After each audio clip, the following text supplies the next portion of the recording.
He gave an argument, he gave very specific and true examples, several, very much nailed the argument. So the way the argument he's presenting, it's not an invulnerable argument, but it is a very solid, strong argument that Dawkins is going to nail this one. Like, Dawkins is actually going to pick this up and refute it, and it will never be recovered in the rest of the debate. So, and that's a non sequitur, right?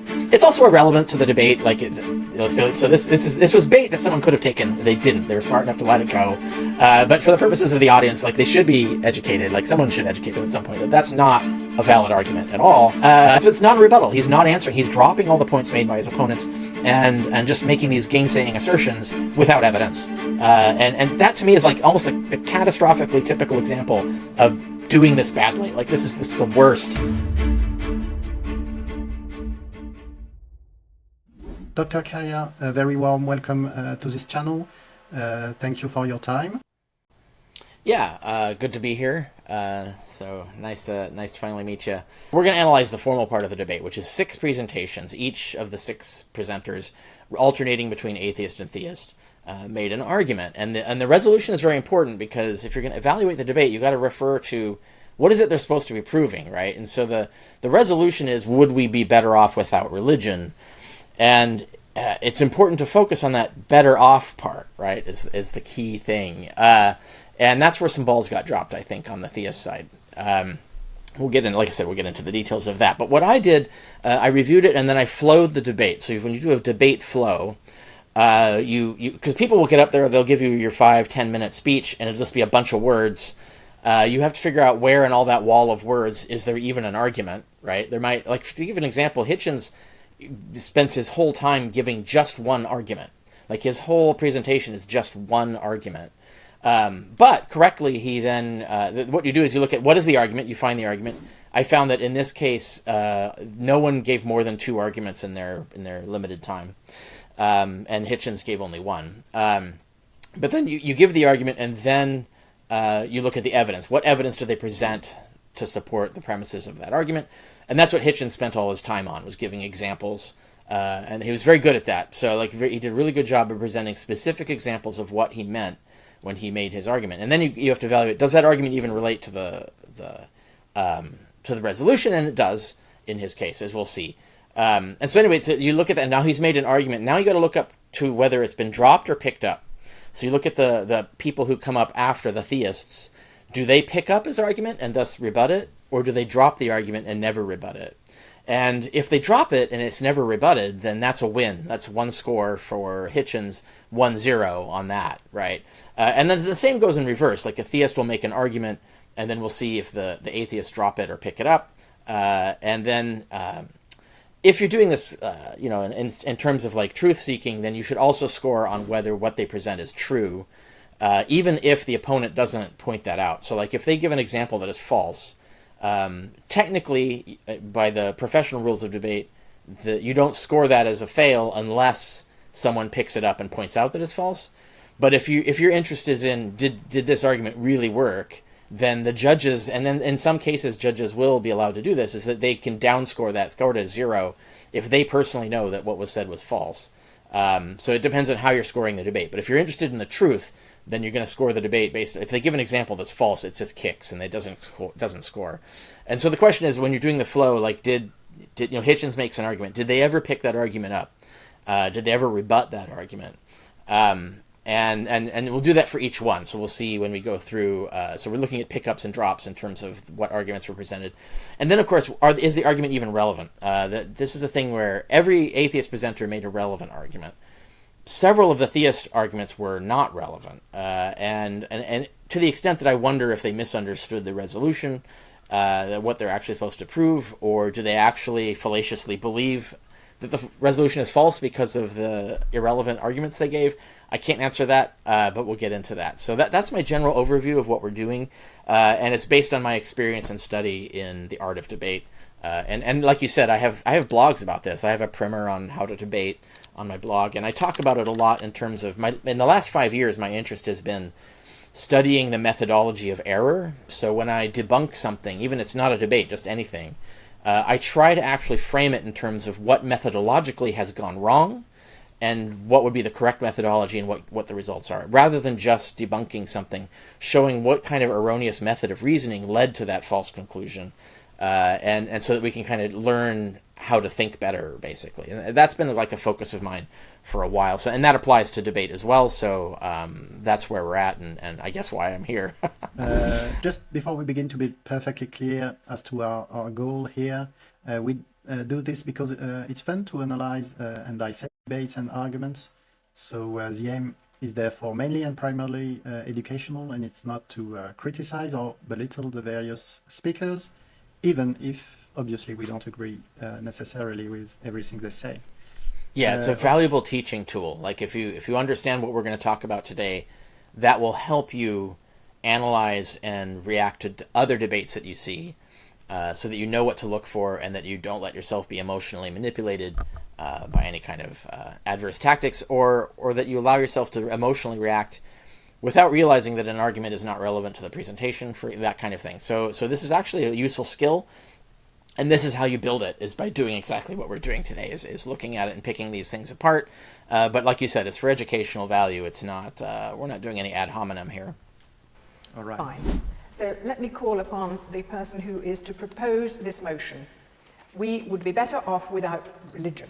Christopher Hitchens, author, journalist, critic, writer over here, a figure in the cultural life of this country before he moved to Washington, where he wrote for Vanity Fair and The Nation. He started off on the left wing, moved very right, and has recently been defending the neocons. And his latest book, which is absolutely germane to this subject, is to be published in the coming months and is called God is Not Great. Christopher Hitchens. Thank you, John. You'll give me a minute, won't you? Thank you very much, Joan, for that slightly misleading introduction to someone who may no longer be a socialist, but still vibrates to Marxism. Thank you, ladies and gentlemen, for coming. I think I'll be able to be reasonably terse, given the very heavy artillery that follows me on our side. I think it might perhaps have been felt when I was chosen that the case for atheism should not be made by the spokesman for its moderate wing, Richard Dawkins. It might be okay to have at least one extremist on the panel.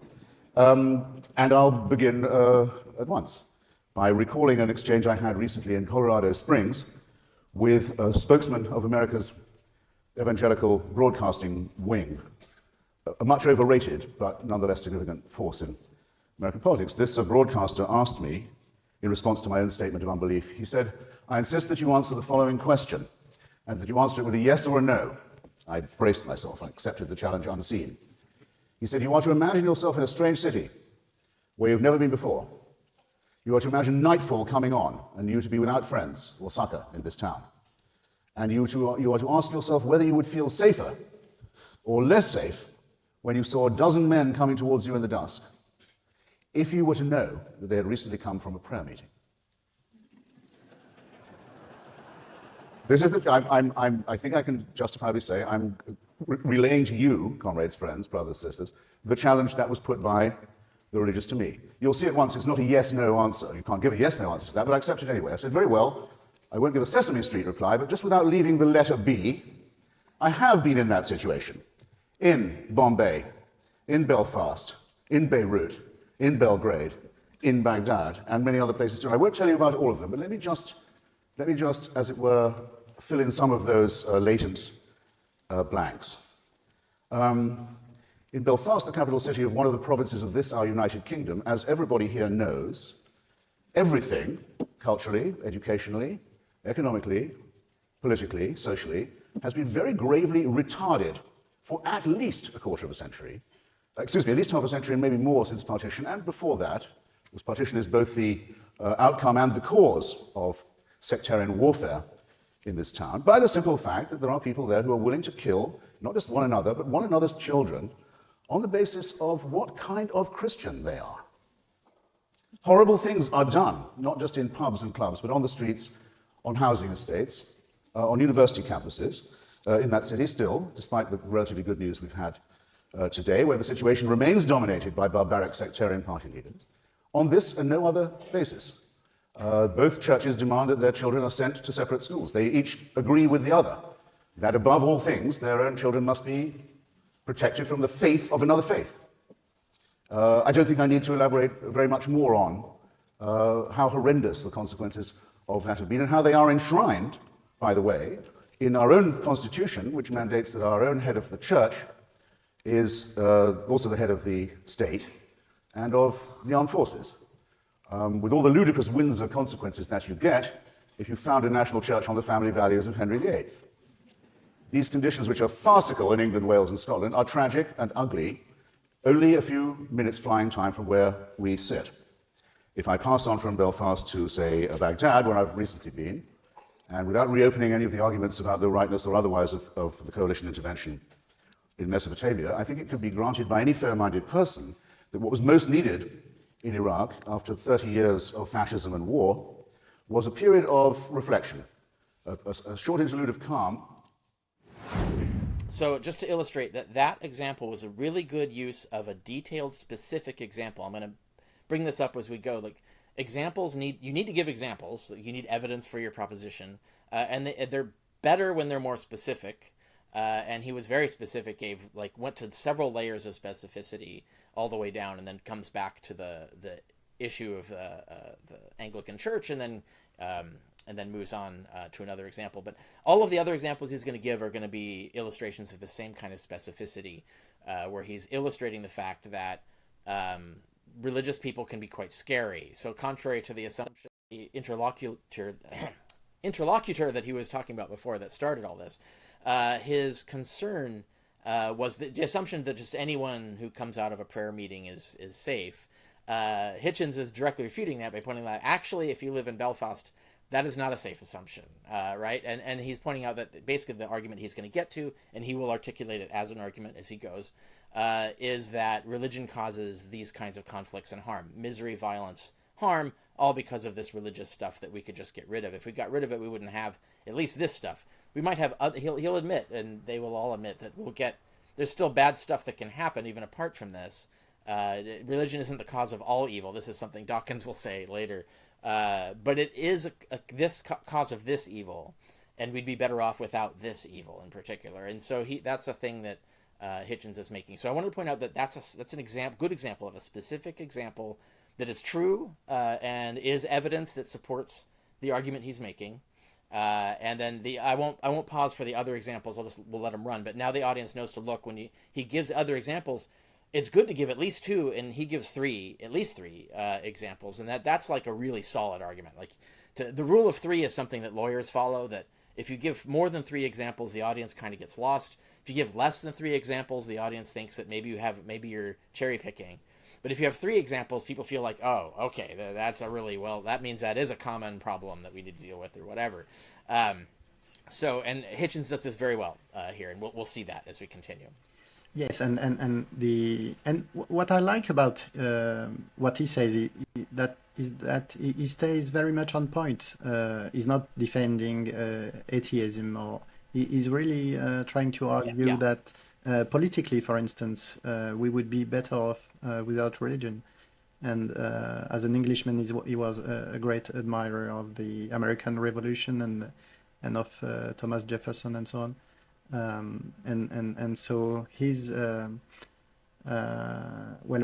That's a good point. I forget we have an international audience. So people may or may not be aware that the king or queen of England is literally the head of the church. They're unified, and that actually does pertain to the issue of the Irish troubles and all of that.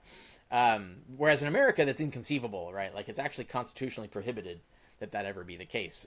So yeah, that is a good example of that. And there are countries that have much stricter, more thorough theological states, basically, than even England, which he'll reference. But yes, but it is worth pointing that out, that he's living in a particular context that is very illustrative of this. And he even points out, he throws in the dig at Henry VIII, who, of course, it was his sort of immorality that led him to create the Anglican Church and break away from the Catholic Church. Yes.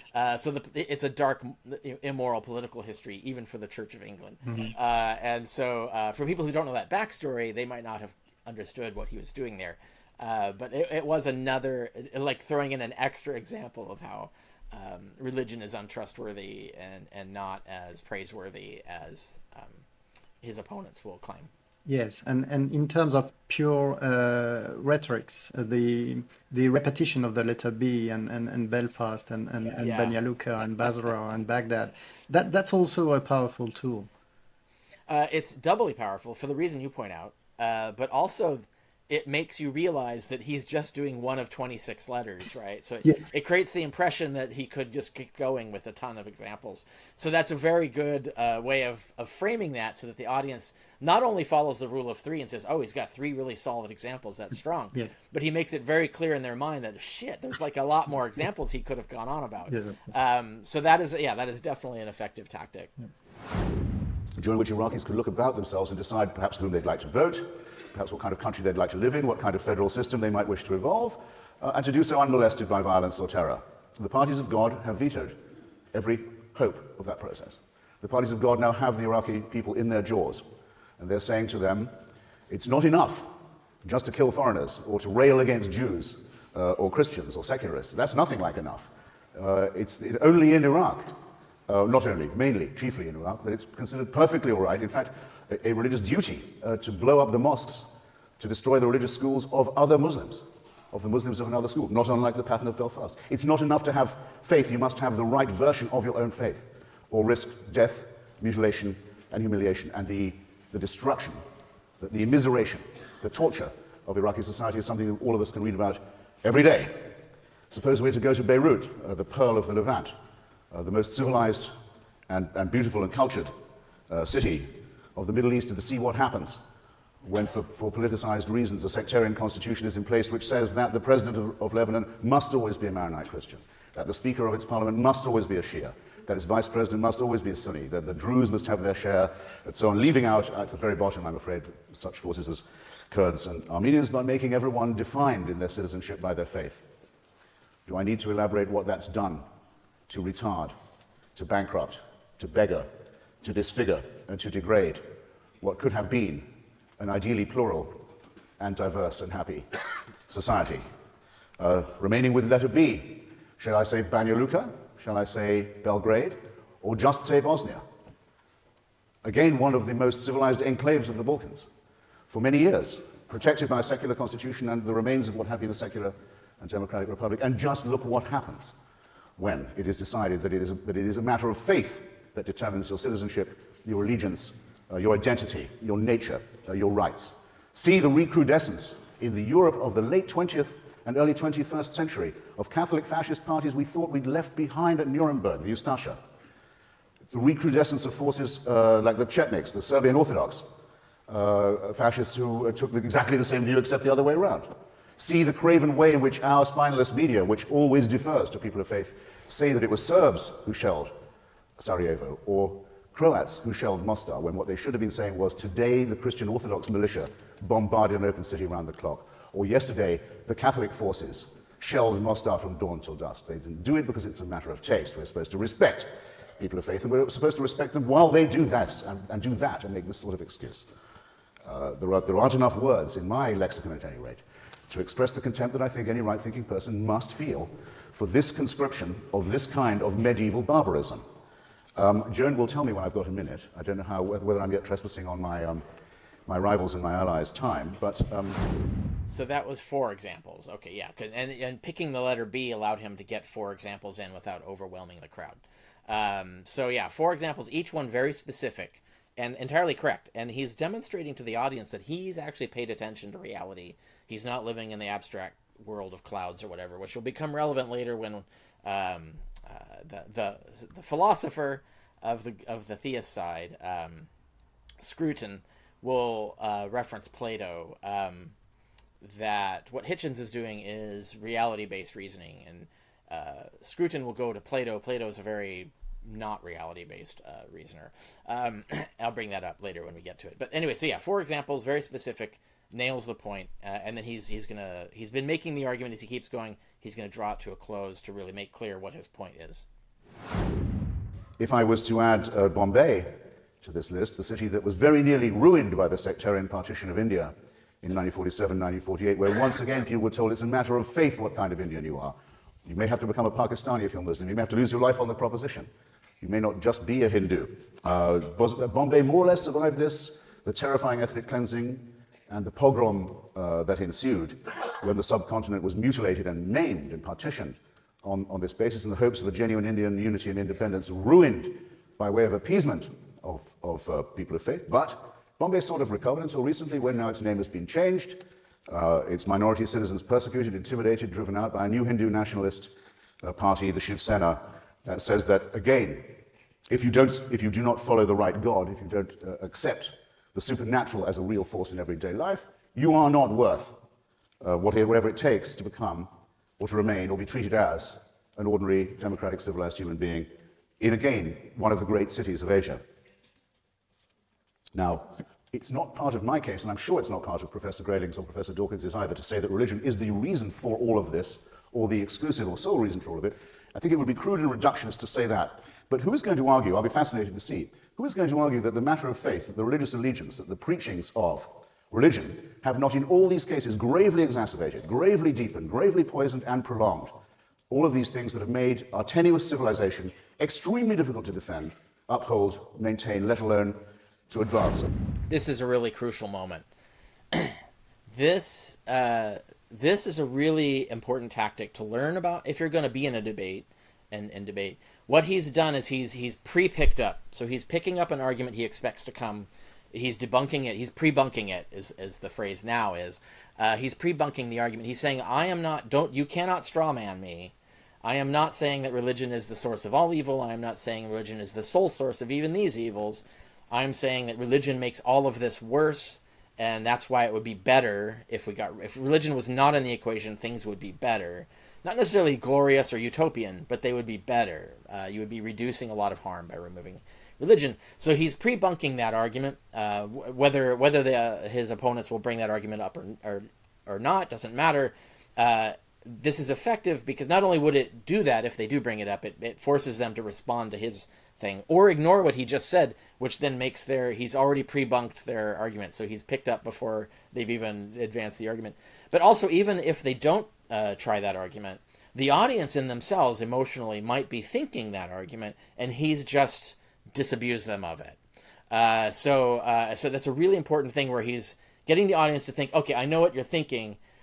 Get rid of that thought. Here's why, and here's what I'm actually saying. So now it's sort of irrational opposition to what he's saying in the audience has been removed, and so he's giving them permission to agree with what he's actually saying. And so that's a really important knowing what arguments are coming, and thus knowing how to frame your argument so that it already pre-bunks those arguments is a really important tactic, and it makes Hitchens look an example of a really good debater in that respect. In addition to the fact that he's super charismatic and very witty and can really form a sentence brilliantly, which all comes from his experience as a journalist and a writer. Like this is his cup of tea, right? So but he's doing both. He's not just speaking very eloquently and charmingly and stuff. He's also nailing the principles of debate in terms of how you do this. Yes, he anticipates the fact that the opposite side will say, "Oh yes, what about the Nazis and what about the Soviet Union and they were atheists and so and yes." And it's important to know that those arguments will not come up. The theists will not deign to resort to those really fallacious arguments. Yes, those won't come up. But they could have. He doesn't know. But also, it could be in the mind of the audience, and I think that's one of the values of prolepsis is that you're framing your argument so that the audience doesn't misconstrue it, because they might be emotionally inclined to misconstrue what you're saying to get rid of it, because of cognitive dissonance. But he's helping them overcome their cognitive dissonance by framing his argument correctly so that they see that he recognizes that there's a straw man version, and then he's telling you what the steel man version is. And that's a really good way to present an argument, and is the best way to do it, really. I don't believe this case could be made. That's for a simple reason. Because religion is not provided to us by revelation. It doesn't come from the heavens. It doesn't come from the beyond. It doesn't come from the divine. It's man-made. And it shows. It shows very well that religion is created, invented, imposed by a species half a chromosome away from the chimpanzee. It shows, doesn't it? Well, why do we deceive ourselves on this point? And is there anywhere, I'm now going to wind up, is there anywhere of the places I've mentioned, and I exempt Basra, and all the other B's I could take you around, where it wouldn't be enormously welcome if there was a mass conversion to secularism, or a mass adoption of the secular idea and principle, of the principles of Bertrand Russell, who once spoke famously from this platform, of Thomas Paine, of Thomas Jefferson, of Voltaire, and others. And I'll close by saying that I want you to be on your guard against two false issues in this respect, and I'll be very brief. When I mentioned those gentlemen, and I could mention some ladies too in this connection, like Mary Wollstonecraft, don't let anyone tell you that, oh, well, secular tyranny is just as bad. After all, there have been fascist and communist dictatorships which have been just as revolting. Fascism, as you know, was supported by the Catholic Church all through its life, and in fact, till after it had died, and still is defended by it. One of the leaders of the Axis was actually the Japanese leader, was actually a god. There's no way of saying fascism and National Socialism when the Axis was secular. And in the case of Stalinism and Maoism and the Khmer Rouge, the same mistake is made, and a religion is made out of man. It's the religious impulse itself that I think we need to oppose, to criticize in ourselves as well as in others. The argument from faith, in other words, the argument from certainty. So those of us who maintain this may not be described, my closing point, as fundamentalists or secularists, as certain cheap and demagogic and opportunist forces have recently been suggesting. We do believe in evidence, we do believe in skepticism, we do believe in reason, we hold our views with as much conviction and principle as any God-botherer does. But we are open to the argument, and we're going to prove it tonight to you. And don't let anyone dare to imply there's a moral equivalence between us and the fanatics and the fools and those who think they know God's will and can tell you what it is, who are our enemies, and your enemies too. So I beg to propose the motion that stands in our name. Thank you.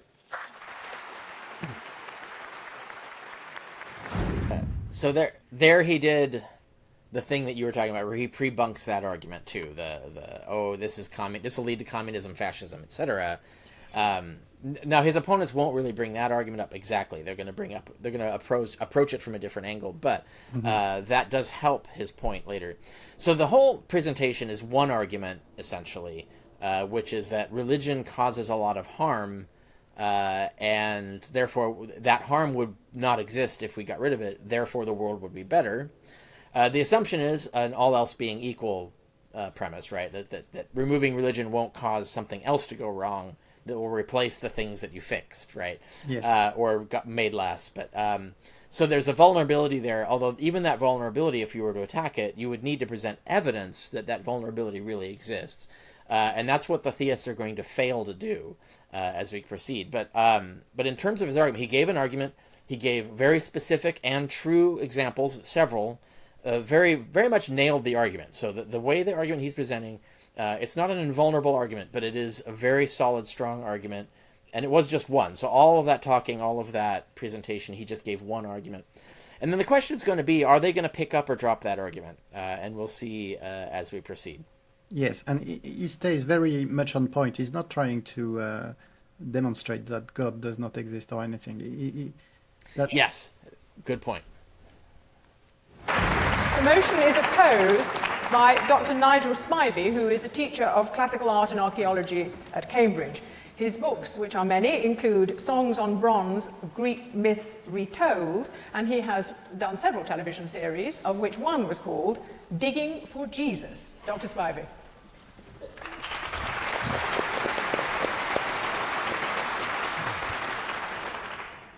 The proposer of the motion began by saying he was putting the case for atheism. And with respect, Christopher, I'm going to start by saying this isn't a debate about the existence of God. So I think that's completely unfair, because he didn't try to demonstrate, as we said just before, that I think that he stayed very much on point and tried to demonstrate that.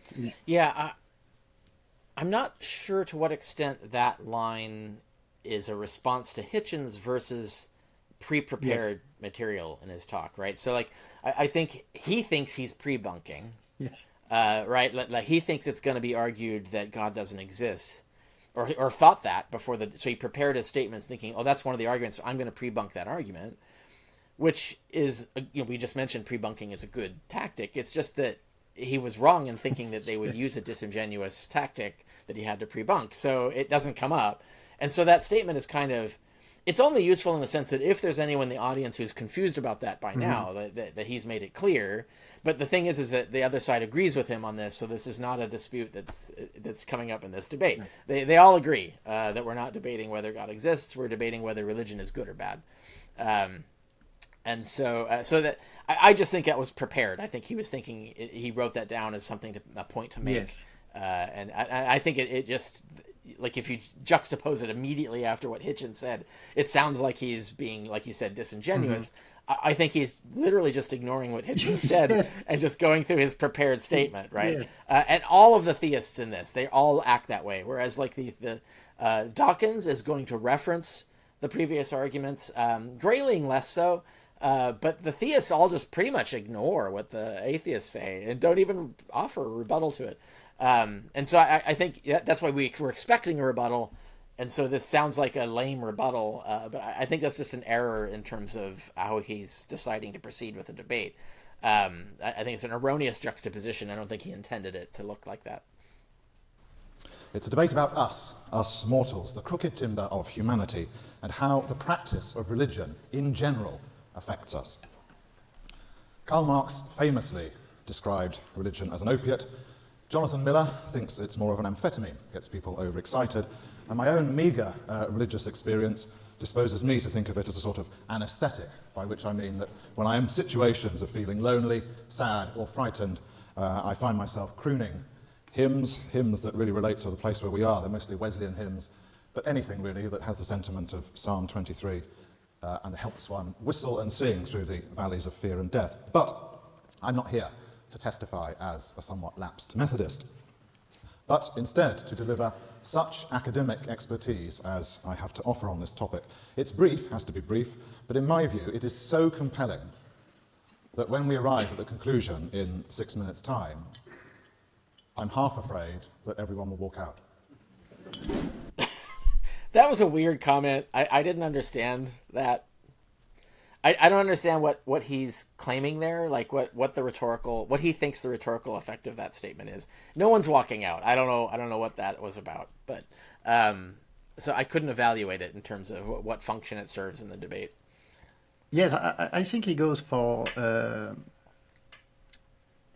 very different type of argument. Yes. Not arguing really. Not giving arguments for or against the motion, but saying that the whole debate is pointless if we understand correctly the human nature and he will land on that at the end. We'll see that when he closes. He's going to make essentially this. It's not even an option. Yes, that's right. Which is going to get soundly refuted. Yes, almost immediately. But yeah, that is. One of his arguments. It's not really an argument. It's part of the broader argument. Mm-hmm. He also, like Hitchens, is really making only one argument. He's just giving a bunch of examples. And he's doing it, as we'll see, we'll watch it and go through it. He's going to give a bunch of examples. They're true examples, so he's not making shit up. Mm-hmm. They're true examples, and they're adequately specific. Like they're not as marvelously specific as Hitchens' ones, but they're good enough for the purpose of making the argument.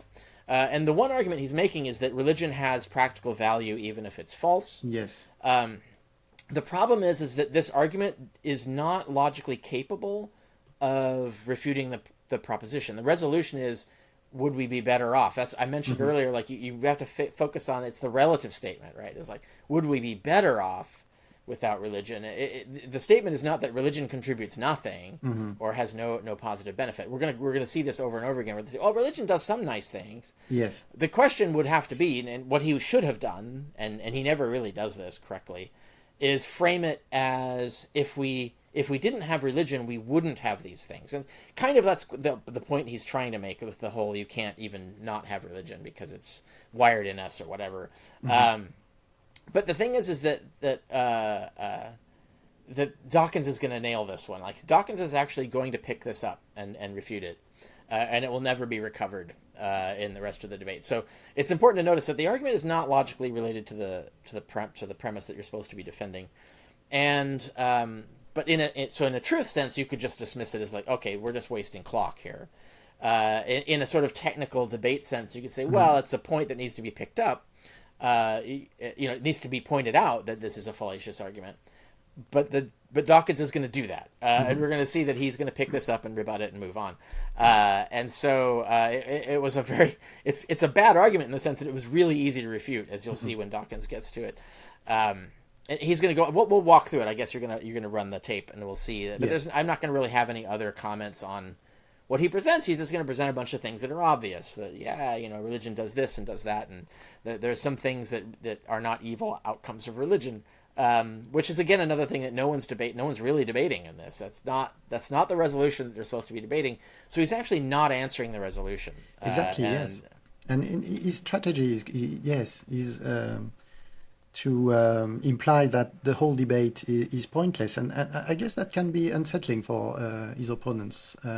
Referring to what we said at the very beginning, you're debating evolution, and someone brings up quantum theory out of nowhere, and you're completely unsettled because you've right. I mentioned Gödel's theorem. I don't know why. At some point, it was all about Gödel's theorem, but it was also it was a popular one, yeah, and it was always misunderstood and misrepresented anyway. Yes, as well. Exactly. Yes. And that's a good example of, like I said, the baiting tactic, where you're like, oh my god, I want to turn this into a seminar about Gödel's theorem, because if this is what people think Gödel's theorem is, I want to correct them. Yes. But nope, I'm hired. I have on clock. I have to address this other thing, and I have to let that go. Yes. So yeah, that. But you're right. That was around this time when this debate came out.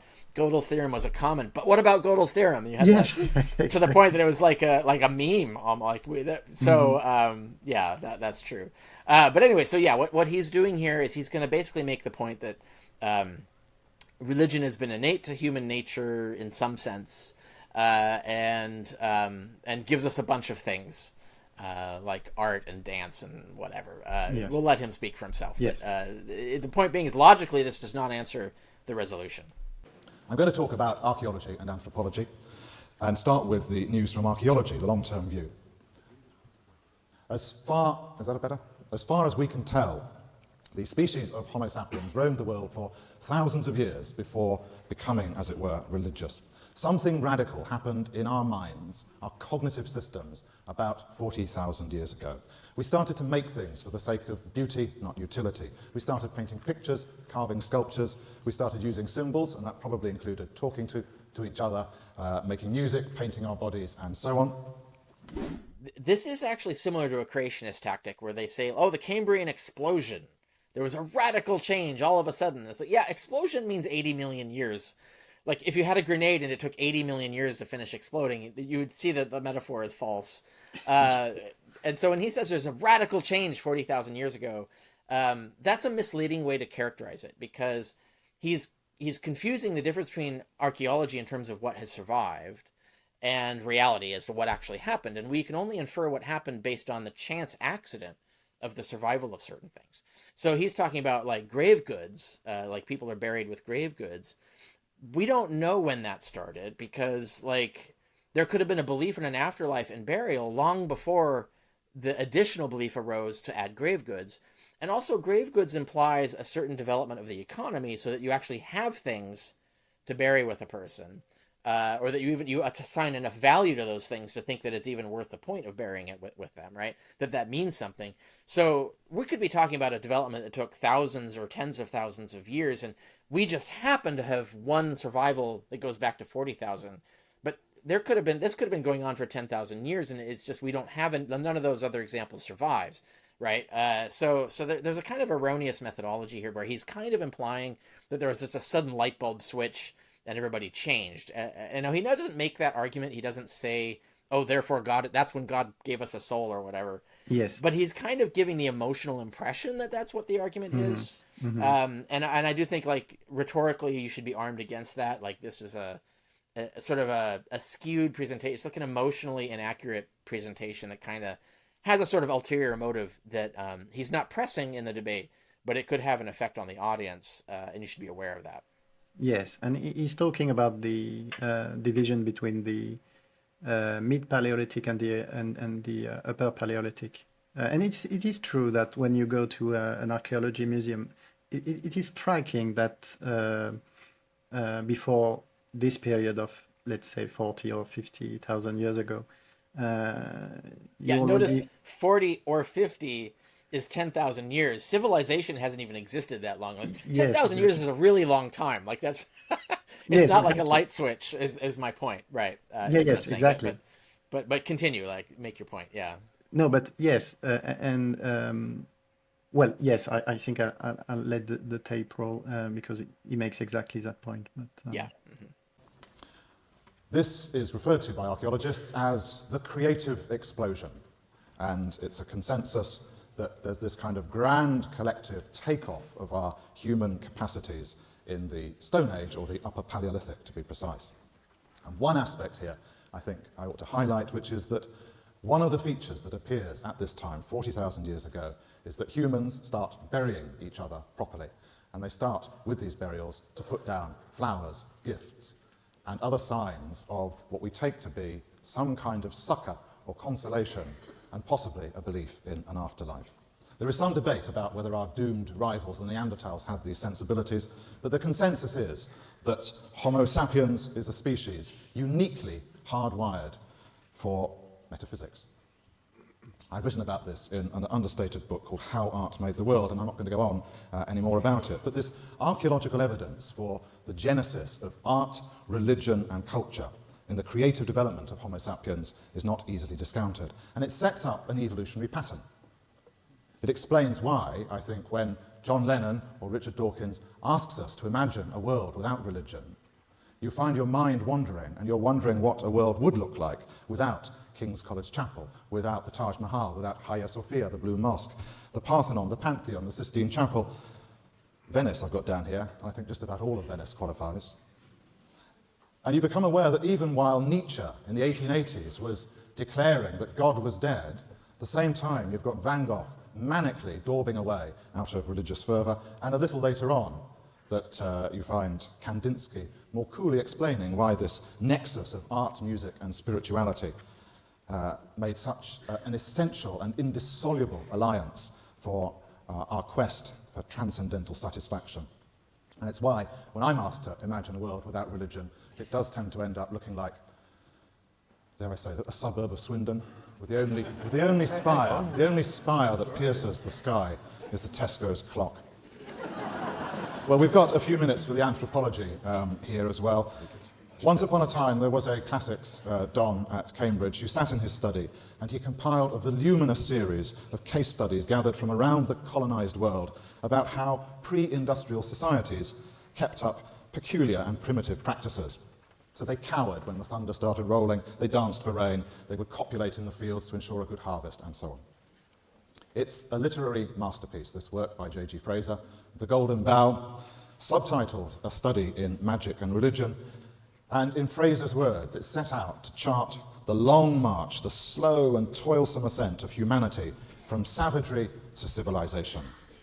Beautifully written, but it's all tosh, and most anthropologists would say so today.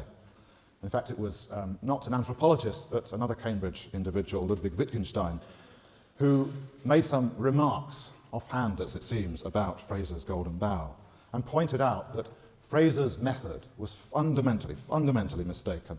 Fraser supposed that savages, these so-called savages, made their sacrifice to graven idols, or they danced for rain, out of ignorance and superstition. But as Wittgenstein argued, the essence of ritual is performance, it's expressive. It's something that you can't gloss with a reasonable explanation. In Wittgenstein's word, we can only describe and say, human life is like this. Have I got time for an analogy? 1 minute, probably not time for the analogy. I was going to tell you about the risks of attempting to react violently to a computer when it does something stupid, which is based on the analogy that Wittgenstein gives of hitting the ground when you're angry. It's not because you think you're going to hurt the ground, it's because you want a release of rage. I will just briefly, incidentally say that it is a very bad idea to hit a laptop.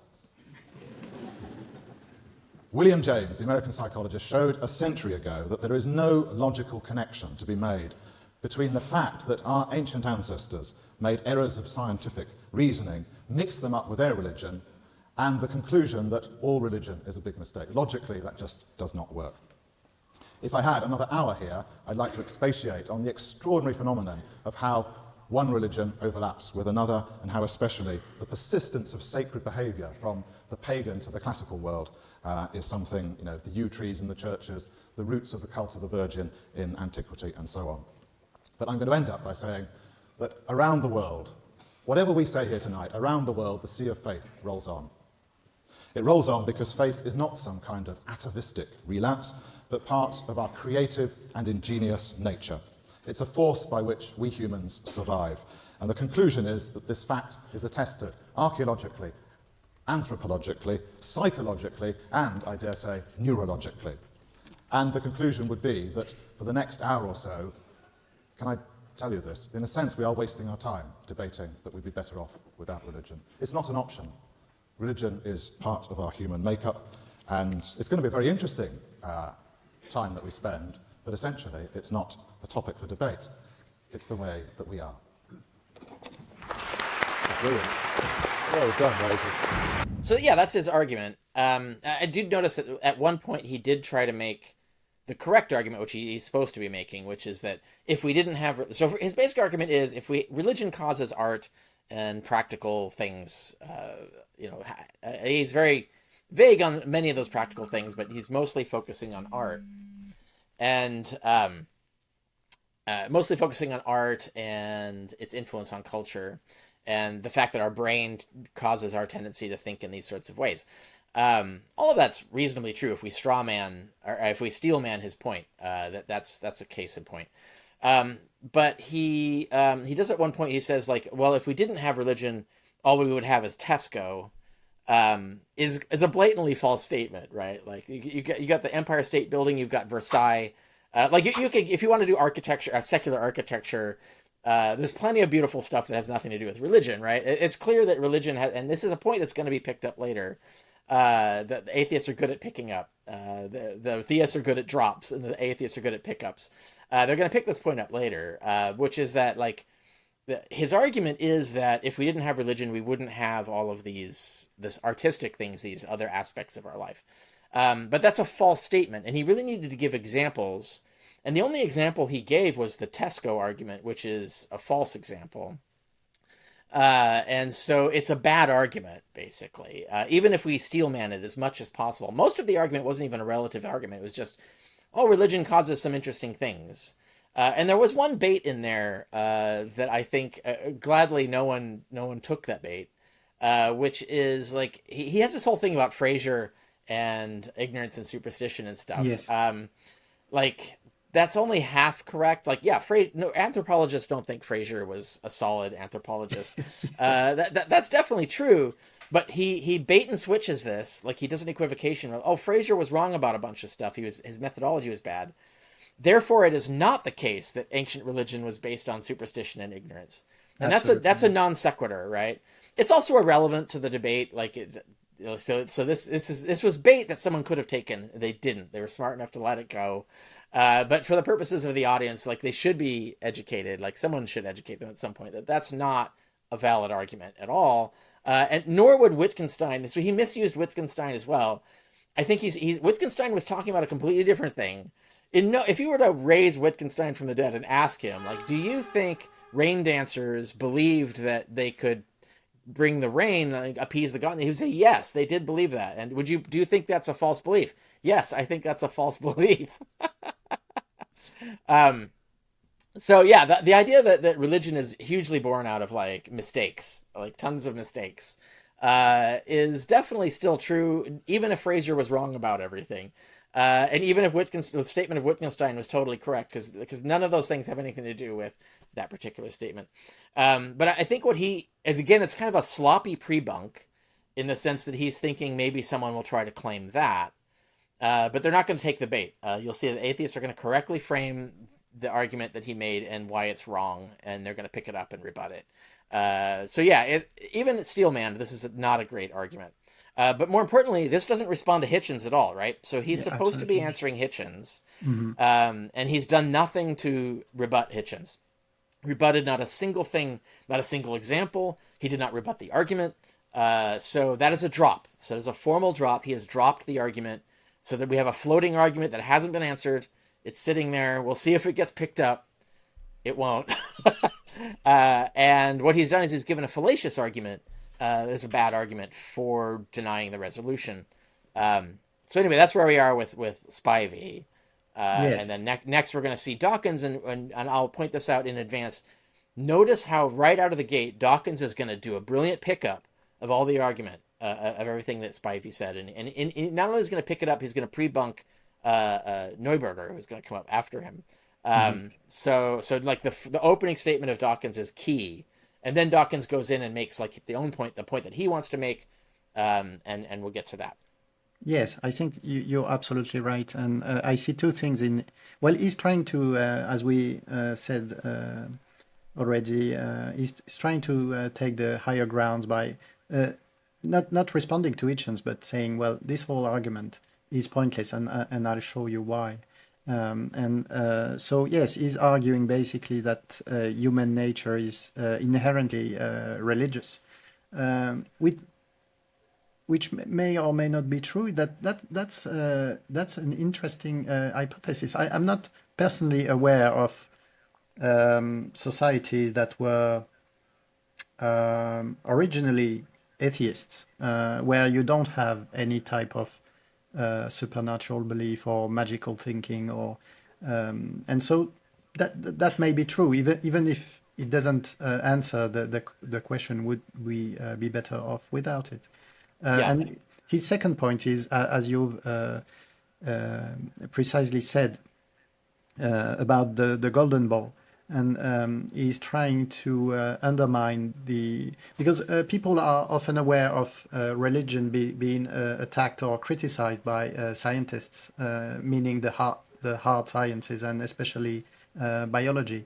But I think that here is aiming at the human sciences, and the fact that they're trying to, by understanding how the human mind works, they are trying to show that, well, indeed, religion is man-made. It emerges as a byproduct of how we think, and he's saying that because the golden bough is essentially not correct in today's standards, then everything that the human sciences have to say is false, and is, as you said, is citing Wittgenstein in trying to support his thesis. But so I'll throw one bone in here. So there was kind of a throwaway pre-bunk in Hitchens, like it's basically like 4 words or something, where he says we're just one chromosome away from a chimpanzee, yes. right?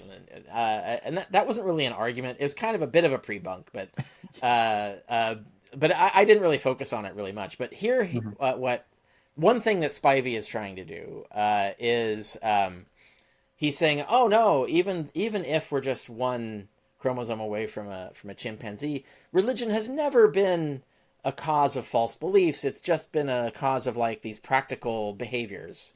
Like he talks about the pounding the ground. Yes. It's like, oh, it's just a way to relieve emotion. It doesn't really have any cognitive like there's no belief system behind it, which is wildly false, which I pointed out earlier. Like this is just a completely false claim about ancient religion. So he is, in a sense, he's responding to one tiny little throwaway argument in he's taking the bait. He took Hitchens' bait and tried to reply to it, but his reply is completely bogus. Like, and he doesn't give any like scientific evidence backing it up. And if anyone did check, they would find that the claim is completely false. So that's another example of a bad argument. If you're responding to something by just making this claim, a blanket claim about ancient religion consisting of ignorance and false beliefs, that's just wildly wrong. And I think it was like provably wrong even then. Like since then, there's been a lot of really good psychology of religion, like really good books. Dennett's book, what's it called? Not Unweaving the Rainbow, the other one. You mean Dawkins' book? No, Dennett. Dennett. Dennett did a summary. Dangerous Idea. Or... No. So Dennett did a summary of religion, Breaking the Spell. So the book is called Breaking the Spell. So Dennett did this book, which is a summary of all we've learned scientifically about the religious mindset. So it's everything Spivey is talking about, except from an actual sound empirical scientific point of view, and it's completely the opposite of what Spivey just claimed. So Spivey's clearly has this emotional attachment to ancient art and religious art and stuff, but he clearly has not explored any of the science behind any of this. That shows that actually the human brain was really bad at things, and yeah, that led to creativity and rituals and religion and all of that. But when you correct the logical errors that human brain is naturally doing with methodologies, which we have, or technologies that we had to develop, like scientific method, formal mathematics, these are technologies we had to build. Once you correct it, you learn that a lot of the things that our natural innate reasoning gave us are false. And so when Spivey is trying to say it's innate to us, he's defending the wrong thing. And in fact, he's actually throwing himself into the jaws of his opponent's argument, which is like, yeah, if religion is the result of unimproved human reasoning, then we would be better off without it, right? We should develop all of these things on a rational basis, not on this sort of irrational, illogical basis. And it's, I'll point out that the other atheists that are coming are going to make this point, and so, as they should. And that's how, like, a good debate proceeds, is that they will make this point that I'm just making even more briefly than I just did. Seconding the motion is Professor Richard Dawkins, whose many books I'm sure you are familiar with. The Selfish Gene started in 1976, and there was a torrent of books that followed with wonderful titles like The Blind Watchmaker, River Out of Eden, Unweaving the Rainbow. His present book has no such romantic title. It has a very strong punch to it. The God Delusion was published late last year and was quickly a bestseller and has caused something of a sensation. So I call upon Professor Richard Dawkins to second the motion.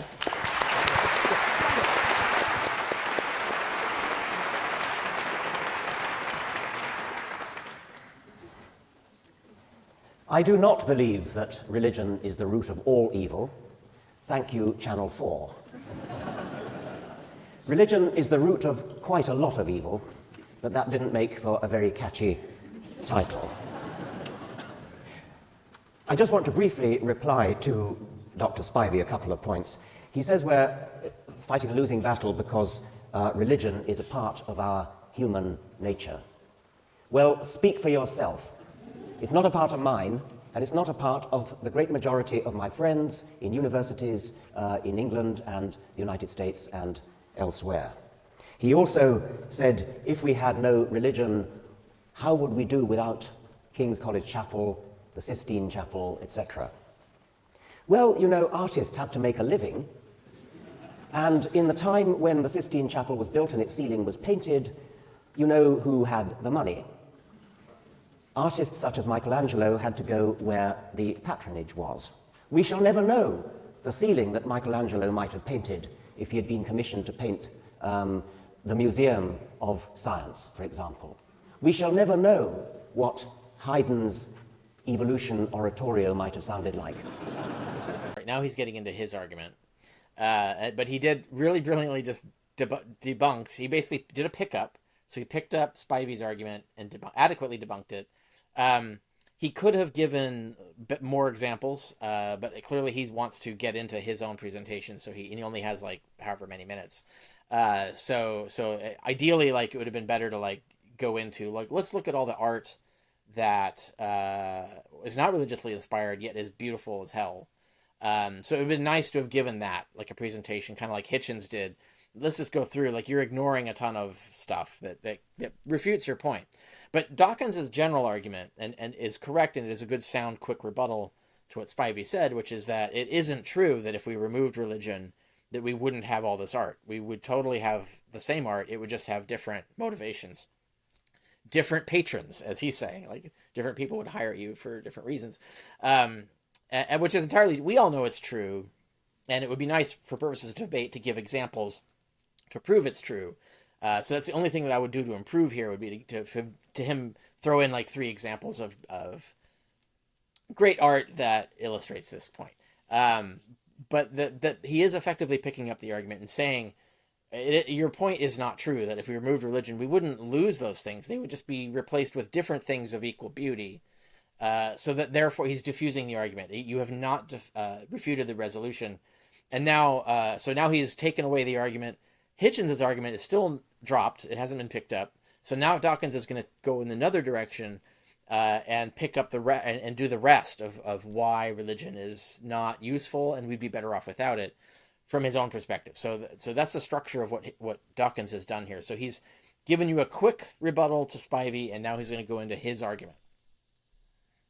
Now, I suppose that apologists for religion would be likely to put forward 4 reasons for believing it to be a good thing, 4 things that religion does for us, and I call them explanation, exhortation, meaning morals, explanation meaning explaining the world, where we come from, where the universe comes from, and so on, exhortation, what is good, what is bad, inspiration, and consolation.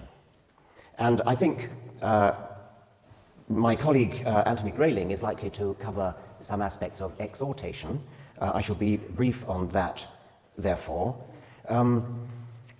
Consolation, I often encounter people who say, but if you take religion away from people, how are they going to survive? How are they going to manage when they're bereaved, or when they lose a loved one, when they fear death themselves?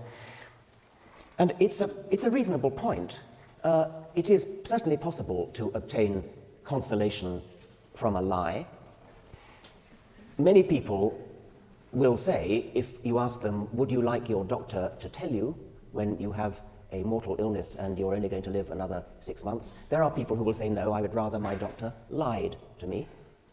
And that's fine, and I would respect that wish if I were a doctor, if I thought that a patient wanted to be lied to. But I don't think it's a very dignified general reason for supporting religion that it supplies consolation, unless, of course, it's true. And we haven't time to go into it, but I think there are very, very good reasons for thinking that there is absolutely no grounds for believing that there's any actual truth in the claims of religion. Very important argument to make at this point, which is he's rebutting Spivey again. So he already made the point that Spivey's argument doesn't hold for the relative argument. So because this is a relative proposition. Would we be better off or worse off? And Spivey tried to claim that we'd be better off with religion, and he's debunked that, saying that there would be no difference on the metric that Spivey focused on. And then right here, he's pointing out that Spivey's argument that the cognitive content of religion doesn't matter. It's the emotional effects and the practical things and so on. He's immediately refuting that by saying no, because the consolation doesn't work if it's not true. So the truth of it really is relevant to this argument, but it is relevant in that direction in terms of what do you consider good? Do you consider like getting all of these benefits through lies, or trying to find some sort of truthful way to get them? What is better? And so Dawkins is making the point that it is better to get them through some sort of true mechanism, and that excludes religion. And so that the content, the truth of religion becomes relevant again, even to the pragmatic point. And so it was really important that someone in this debate on the pro-resolution side make this point, and Dawkins has made it, and he's going to go a little bit more on it, and he's going to keep going with evolving his particular argument as we continue. So those who gain consolation from religion, I must confess that I rather liken it to a child with a dummy in its mouth. I don't think it's a very dignified, a very respect-worthy posture for an adult to go around sucking a dummy with a comforter, which is what I think it essentially is. Inspiration, well, I've always found the inspiration, the heavens declare the glory of God, all things bright and beautiful, and so on, to be paltry, parochial, small-minded, compared to the inspiration that you can get by looking at the world of science. Deep space, deep time, as the late Carl Sagan showed us, deep complexity in the study of life. The scientific study of these profound, beautiful, elegant mysteries is one of the greatest achievements of the human spirit. And insofar as religion offers an alternative or even positively stands in the way of scientific activity, then I think we would be well rid of it. Yeah, he's going to get into his next argument. So Dawkins is the first one to develop 2 arguments. The first is that religion isn't needed for anything. That's the first groundwork of this. We're not better off with religion because we could easily replace it with other stuff. And he gives some good examples, demonstrating his point that we can have scientific awe, we can have inspiration from science and secular things. We don't need religion for that. And his examples again are true. They're relatively specific, not as thoroughly specific again as Hitchens, but good example of using clock time well, where he's giving specific enough examples in a short amount of time before he gets on to his second argument.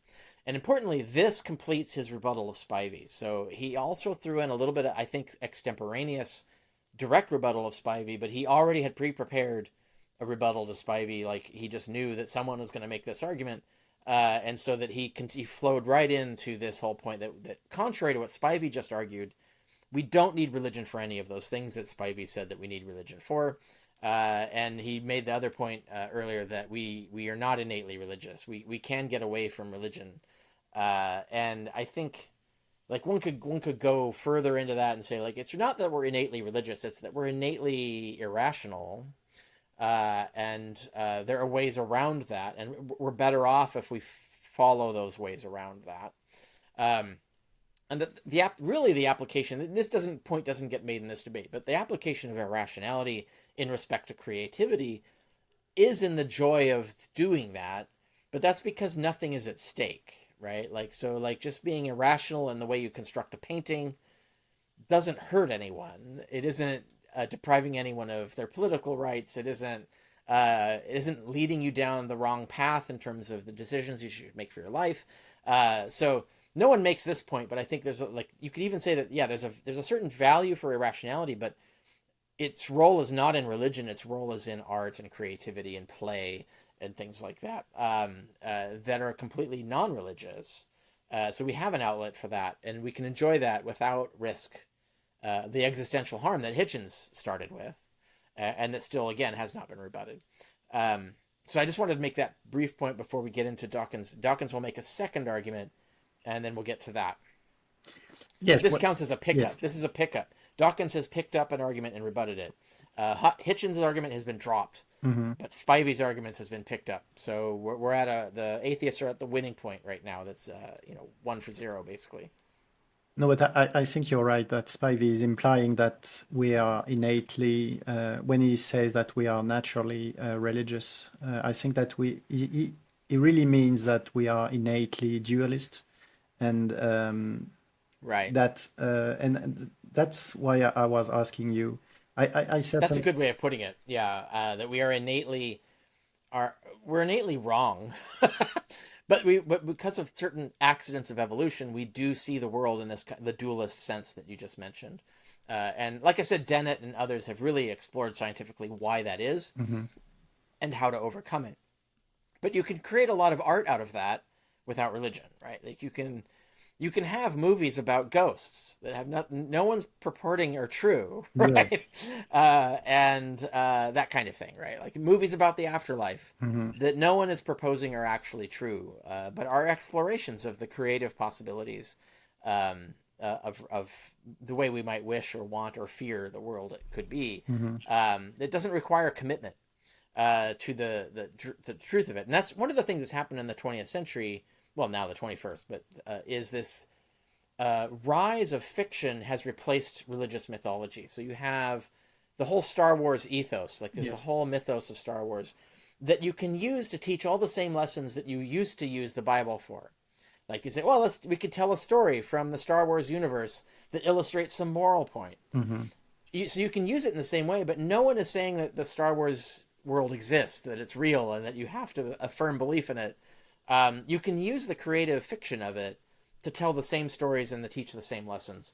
And I think that's a lot what we've learned, especially in the 20th century, is how much fiction can just replace religion, because we don't really need to believe in these things to have all the benefits of something that's creative like religion in Spivey's sense, right? So I just wanted to make that point before we continue. Which brings me to the other of my four categories, explanation. In the field of explanation, science has all the cards. Religion used to aspire to a reasonably good hand, but no longer. There is no reason to suppose that any religion, any religious book, any religious teacher has anything to say whatsoever about such questions as where the universe comes from, what life is all about, what life is for, any of those questions, which once upon a time religion provided the best available answers. These are now completely washed up. There is no evidence for them at all. And it's worse than that, because the point I want to end up with is that religion debauches education insofar, and it's quite a long way, insofar as it interferes with the education of children and students. It's not just the teaching of falsehoods. It is that the indoctrination of children in the virtues of faith leads them to be immunized, to be placed on their guard against the enemies of faith, who they are told will come. It's as though it's rather like a computer erecting a firewall to prevent incoming information. I have talked to colleagues in America, scientists attempting to lecture to students on their subject, biology, and of course biology makes no sense without evolution. And whenever a lecturer mentions evolution, he sees a great sea of heads shaking, arms folded, and they are not listening. They are trained to give the right answers. They're trained to tick the right boxes when they do the exam. They know how to answer an exam on evolution, but they have been forewarned, forearmed by the firewall of faith. Whenever a teacher says anything about evolution, in effect, stop up your ears. Now that is debauching of education. This is his second. So his first argument was a pickup. It was a rebuttal to Spivey's argument. The second argument is that religion gets in the way of science and thus knowledge. And basically that religion fails explanatorily while science succeeds. And this is another example supporting the resolution that we're better off without religion because religion gets in the way. So a really good on-point argument, and it's a second argument, so he's giving two arguments here. But I want to focus on some of the technique of argument. Like he's doing a good eloquent exercise here and giving examples, but his examples are very abstract. Notice he talks about creation, but he doesn't give a specific example. He's going to talk about the Bible being full of falsehoods or misunderstandings, but he's not going to give a specific example. Now, this is a minor defect of his presentation, and that he's not getting specific enough that if you want to be really successful in debate, you want to give more specific examples than these. In a sense, what Dawkins is going to be doing, and he's doing here already, and he's going to do for the rest, is he's appealing to the assumption of audience knowledge. So in a sense, he's really speaking to a British audience. It's important to note that because the idea in America, you cannot have these assumptions. Like there are literally people in America that do not know what he's talking about, right? Like falsehoods in the Bible. What do you mean, right? And creationism isn't true. Like there's problems with evolution. What do you mean? Because they literally have been so insulated through the techniques that he's talking about. Like he's making a point about the religion sort of inoculates people against rational thought, which is a problem, and that is true. But to an American audience, there might be people in the audience that need examples of why the creationism evolution debate favors evolution, why it is a true statement that the Bible is full of false things. He's going to operate on the assumption that his British audience, which knows all that, and which they do largely, whereas an American audience, that's not going to be the case. Or if you were doing this debate in Egypt, not that they would allow this debate in Egypt, but you're going to have an even more ignorant audience, right? Like people are highly isolated. There will be people in the know in the audience for sure. It's just the percentage of people who are not even in this place where he's appealing to assumptions that the audience has that many audiences don't have. And so it's a safe assumption in this particular context where he's arguing to an audience that would show up to a debate in London. That makes sense. But in terms of like, if you really want to nail this, you need to give more specific examples than he's giving. But he is giving examples in terms of the abstract. So he's meeting the requirement, at least of debate, that he's giving specific enough examples to make his point. They're just relying on audience knowledge to fill in the blanks, essentially. And so I just wanted to make that point in terms of it's a minor technical issue, how you present this. But otherwise, he's on point and making the argument well. A quote from Kurt Wise, who is an American geologist. He studied geology at Harvard, no less, under Stephen Jay Gould, no less. And he was set for a good career as an academic geologist, which all his life he had desperately wanted. The problem was, it came from within, it was his religious upbringing, his firewall of faith. And he couldn't reconcile the two, his scientific education with his religion, and he literally got a pair of scissors and went right through the Bible and cut out every verse that would have to go if he accepted his scientific education. And in the end, he decided there was nothing left of his Bible. He therefore tossed out science and said, and from then on, he said, with that in great sorrow, I tossed into the fire all my dreams and hopes in science. And he goes on, I am a young age creationist because that is my understanding of the scripture. As I shared with my professors years ago when I was in college, if all the evidence in the universe turns against creationism, I would be the first to admit it, but I would still be a creationist because that is what the Word of God seems to indicate. Here I must stand. If religion can do that to a highly educated Harvard geologist, just think what it can do to an average school child or student. Thank you. Yeah, effectively done. So in summary, we just saw, like I said, we saw two arguments. One was a pickup of Spivey and a rebuttal of Spivey. Spivey's argument will never be recovered. So we have two more theists coming. They're not going to restore his argument. His argument is dead at this point. We don't know that until the end, but that's no one's going to pick it up. So that's one of the fails on the theist side. Dawkins made a second argument, which is that science gets in the or religion gets in the way of knowledge in various ways, in a correct understanding of reality and human nature and so on. This argument will never be picked up, so it's going to be dropped. None of the theists are going to recover it or respond to it. So the atheists are solidly winning at this point. The theists are solidly losing, and by any technical measure, whether you do the truth measure or the technical rebuttal measure, either way, the theists are losing the argument at this point. So the hope would be that Neuberger is going to come in and like help, but that's not gonna happen. So. And so, yes, but I'm wondering because it demands a lot of intellectual flexibility when I suppose you have massively prepared your intervention and your speech in that type of debate, and then you have also in real time to take into account what the previous speaker. So how do you? That is a really good question. And that is a skill that you do need to learn as a debater. Like that's probably the most important thing, to the point that so I used to, when I started debate, I started with I would read my opening. I don't even do prepared speeches anymore. I just extemporaneously do it. Now, part of that is because it took me a while to figure out how to say all the things I wanted to say efficiently enough under clock. Yes. That's way harder to do than people think. So prepared speech, you can time it, so you can prepare it, so you go in, you know you're going to be under clock, you know you're going to say all the things you want to say, you know that you're not going to be inefficient, you're not going to waste words, etc. So the prepared speech is effective for that, but it doesn't come across well to the audience, right? Unless you're like a really good performer, so that they don't know you're reading a speech, but otherwise it sounds like you're reading a speech. And it does take experience to get to the point where you have a sense of, I know how long it's going to take me to make however many points. Because I just know from what I've done before, I know like it's going to take me X amount of time to make a number of points. And so you know how to, I have time to make these number of points. And so like you were asking about technique. When I'm in debates, like often I'll have a pad.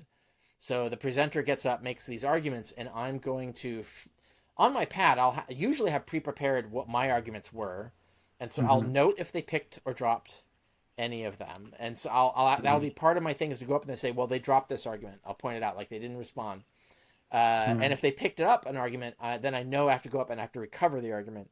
So I go in and like respond to their rebuttal to my argument. So keeping track on your sheet of paper efficiently, and you got to be careful. Like you might write too many words down, and you look at it when you get up to the podium and you're just lost and you have no idea what to do. So you have to get the skill of being efficient in what you write down and how you organize it visually on the page, because you're going to get up to the podium and you need to quickly recover where you are in your notes and what you're going to do. And even now to this day, I find that challenging. Like I don't always nail it, but I recognize the difficulty of it and try to master that essentially. And then when they make arguments, I write the arguments down that I need to rebut. So I do the same thing that I've been doing here on this show, where they'll talk for 6 minutes, and then I'll realize, well, they only made one argument, and then I know the examples. And so I know, like, okay, I got to rebut this argument. Is there a logic point? And maybe I'll just like have an arrow and name the fallacy, like if there was a fallacy. That'll remind me how to explain the fallacy, etc. If there's evidence, I'll list the evidence in the briefest way possible, line by line, and then I'll go, okay, I need to rebut these examples, because then when I get up there, I'll know, oh, I remember what they said about this, I remember what they said about this, but the cue sheet will help me do that. And so it is, for me, it's always extemporaneous. And I've gotten to the point now, if I'm not the lead, if I'm not opening, if I'm not the first opener, I don't even prepare a statement anymore. I just go. It's usually because I'm debating things that I know all the points, so I don't need to prepare anymore. If it's some new thing that I've never done, then I will prepare some sort of like hypothetical opening, even if I drop it and just extemporaneously go on. But the idea is that I always use my second opening as a rebuttal to the first opening. That's usually how I do it, unless there have been a few occasions where I've been specifically asked not to do that. So where the debate is specifically, they will give their presentation, you will give yours, then you will rebut each other's presentations. If that's what I've been told to do, I'll follow the rules of that structured debate. But I prefer not to do that. I prefer to just use my opening to completely rebut the other opening. And the reason that works for me is because I figured out that the important way to rebut someone is counterfactually. So the point being is that you show that they're wrong by showing that you're right, so that you combine both things into one tactic. So you're not just shooting down their arguments, you're replacing them. And so it's all, rather than those being two separate tasks, which takes twice as long, you make it one single task. And if people want to see how that looks, there's an article I have called Bayesian Counter-Apologetics. You go on my blog, you find it, and I give 10 arguments for God, and I show why they're wrong really quickly. And the way I do that is I basically show that the evidence that we have, when we put all the evidence together, is better explained by there being no God than there being a God. So that I'm doing both, I'm debunking and I'm defending simultaneously. So I'm actually making a positive argument for naturalism while at the same time rebutting the argument for God. And that's the most efficient way to formulate an argument in a debate. And if you know that intuitively how to do that, you'll be very effective at extemporaneous responses. So when you're saying like, yeah, it's clear the theists here all prepared their statements and went up and gave their presentations and just ignored what the atheist said, which is not a good way to debate. And we can see that statistically in the response of the audience didn't work. That's a bad way to go. The atheists did the same thing, and yet they did fold in, certainly Dawkins did, fold in an extemporaneous addition, and he did it seamlessly. And then quickly got to hit the argument he wanted to make, and then went in, and it all worked out. So Dawkins clearly is very facile. He can do that, which it evokes experience. Like he knows he's done this before. He knows what he's doing. Next speaker against the motion is Rabbi Julia Neuberger, who was rabbi of the South London Liberal Synagogue. She's also written many books, of which the most recent is called The Moral State We're In. Julia Neuberger.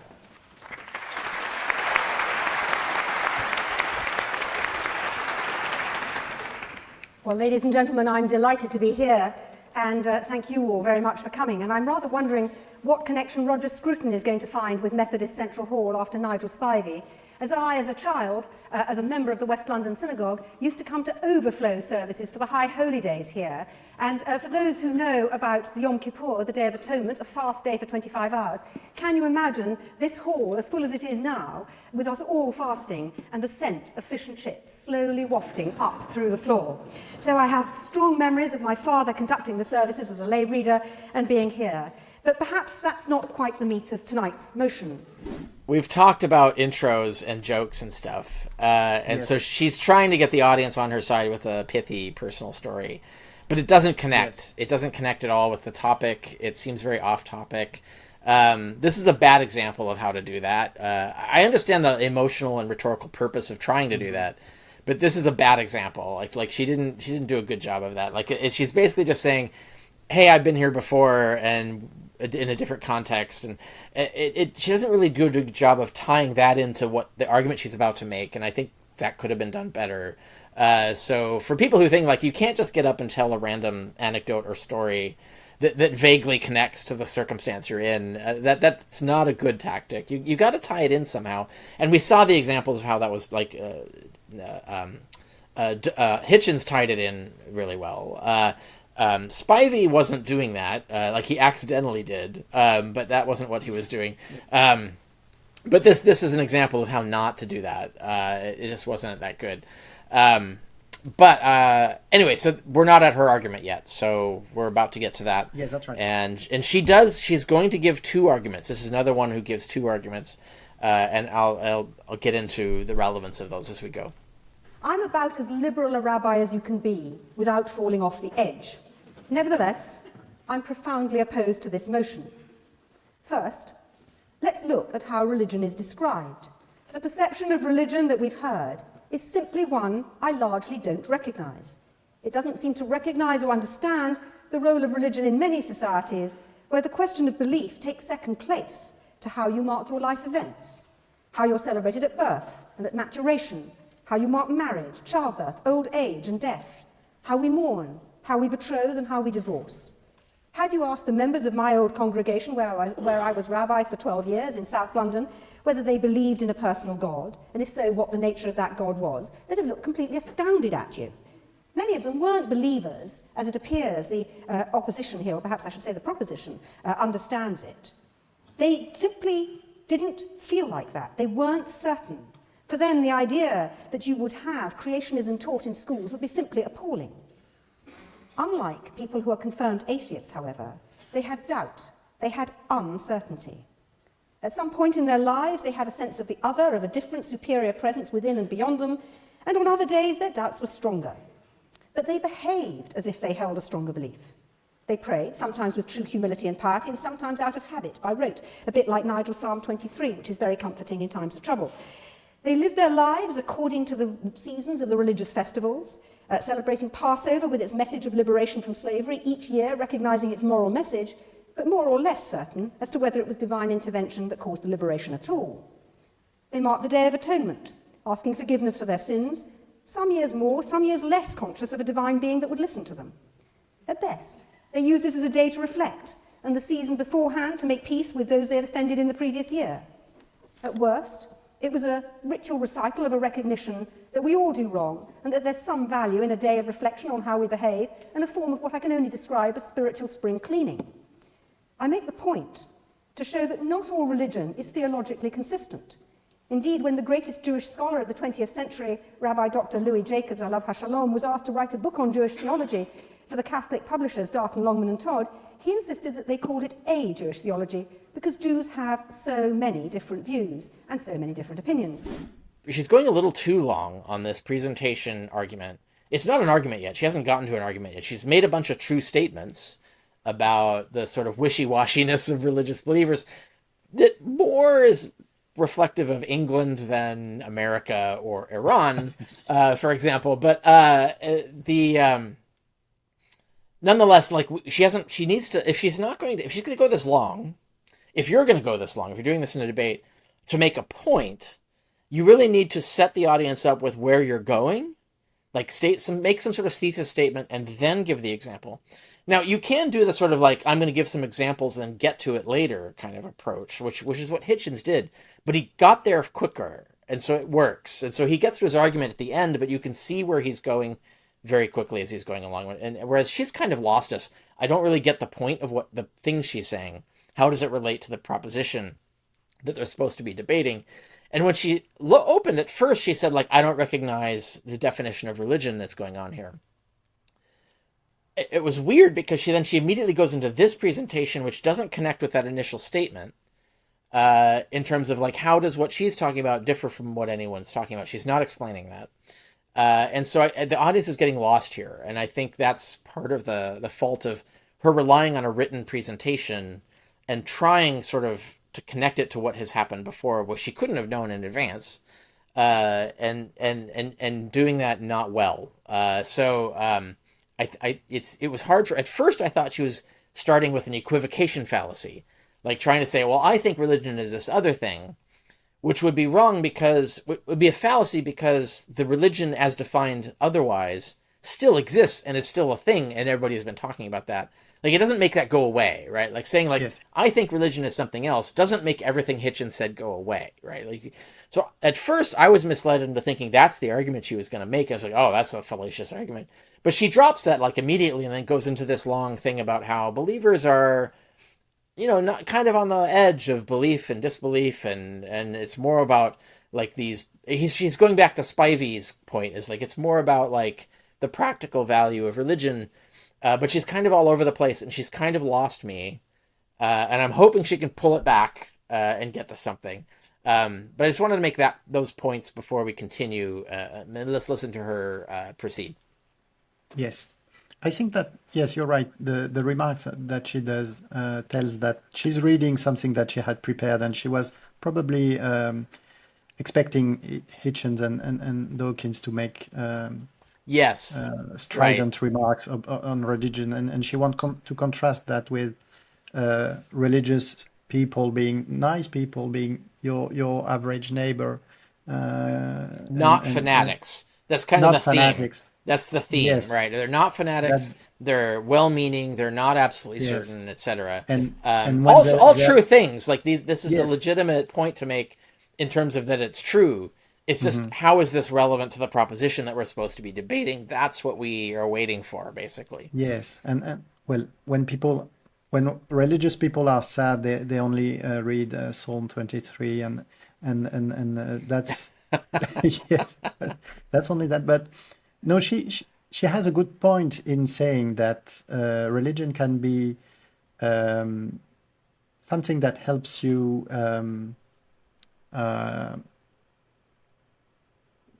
plan the great events of life, when you're born, when you get married, when people die, how you mourn, and she's defining religion in that sense. And again, I do believe that in a secular society we have a lot of work to provide for this framework. Let's take grief and funerals, for example. There is some good atheist literature on this. So I think Greta Christina wrote a good book about, like a good little book about atheists and grieving and how to deal with that. We need more of that. I agree. Yes. I think what has happened is that the institutions have just become, well, culturally rote, right? So to take the Christmas, for example, it's like people just... Christmas in America has been completely stripped of anything Christian, really, which annoys Christians, but is the truth. So it's all about Santa Claus, who's somehow an elf now, who lives in the North Pole, and you have you have the Dickens version, which is about ghosts, and there's nothing about God or Christ or Jesus in that, right? It's a morality tale that is divorced from religion that no one believes is true. Like, no one thinks that A Christmas Carol is an actual thing that happened, but they can still use it as kind of like a parable about life and so on. So there's a ton, like, Christmas has become completely secularized in America, and people are okay with that, right? Is the thing. Now, you could say that it originated in religion. You could say the Christmas tree comes from a specific pagan tradition that it's even referenced in the Bible. It does relate to the birth of Christ specifically. So there's a specific religious God who's associated, like its origins have religious basis, but it's become stripped of that. Like, it's just become a cultural thing now. And I think most of our culture is like that. So like funerals, like weddings and things like that. That's why people feel more free to be creative about a wedding, right? Like they think of, like, what are the traditions, and they go through, like, oh, you have to wear something blue, something old, something new, right? Like, this has nothing to do with religion, but there's these traditions that exist. Yes. And so one should not confuse the traditions with religion, and also one should not treat the traditions like religion, which I think is the point that the atheists are making and that the theists are forgetting, which is that if you look at the secular traditions, no one's getting killed over whether Santa Claus is an elf or not, right? Like, there's no no, the reindeer did not have a glowing nose. Like that's Yeah. it's not that happening.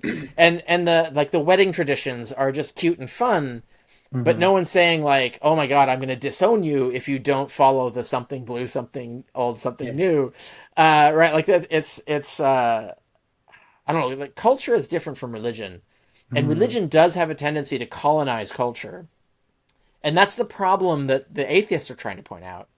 And that the theists are kind of ignoring, essentially. They're not recognizing that the problem that's being called out here, they're not responding to it.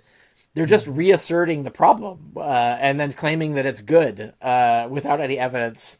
And so that's what's happening here in terms of that. And in terms of technicals, we haven't gotten to her argument yet, but she's starting into it. So what I frame this argument, what I call her argument one, her first argument, is that religious people sometimes do good things, and that's what she's going to get into.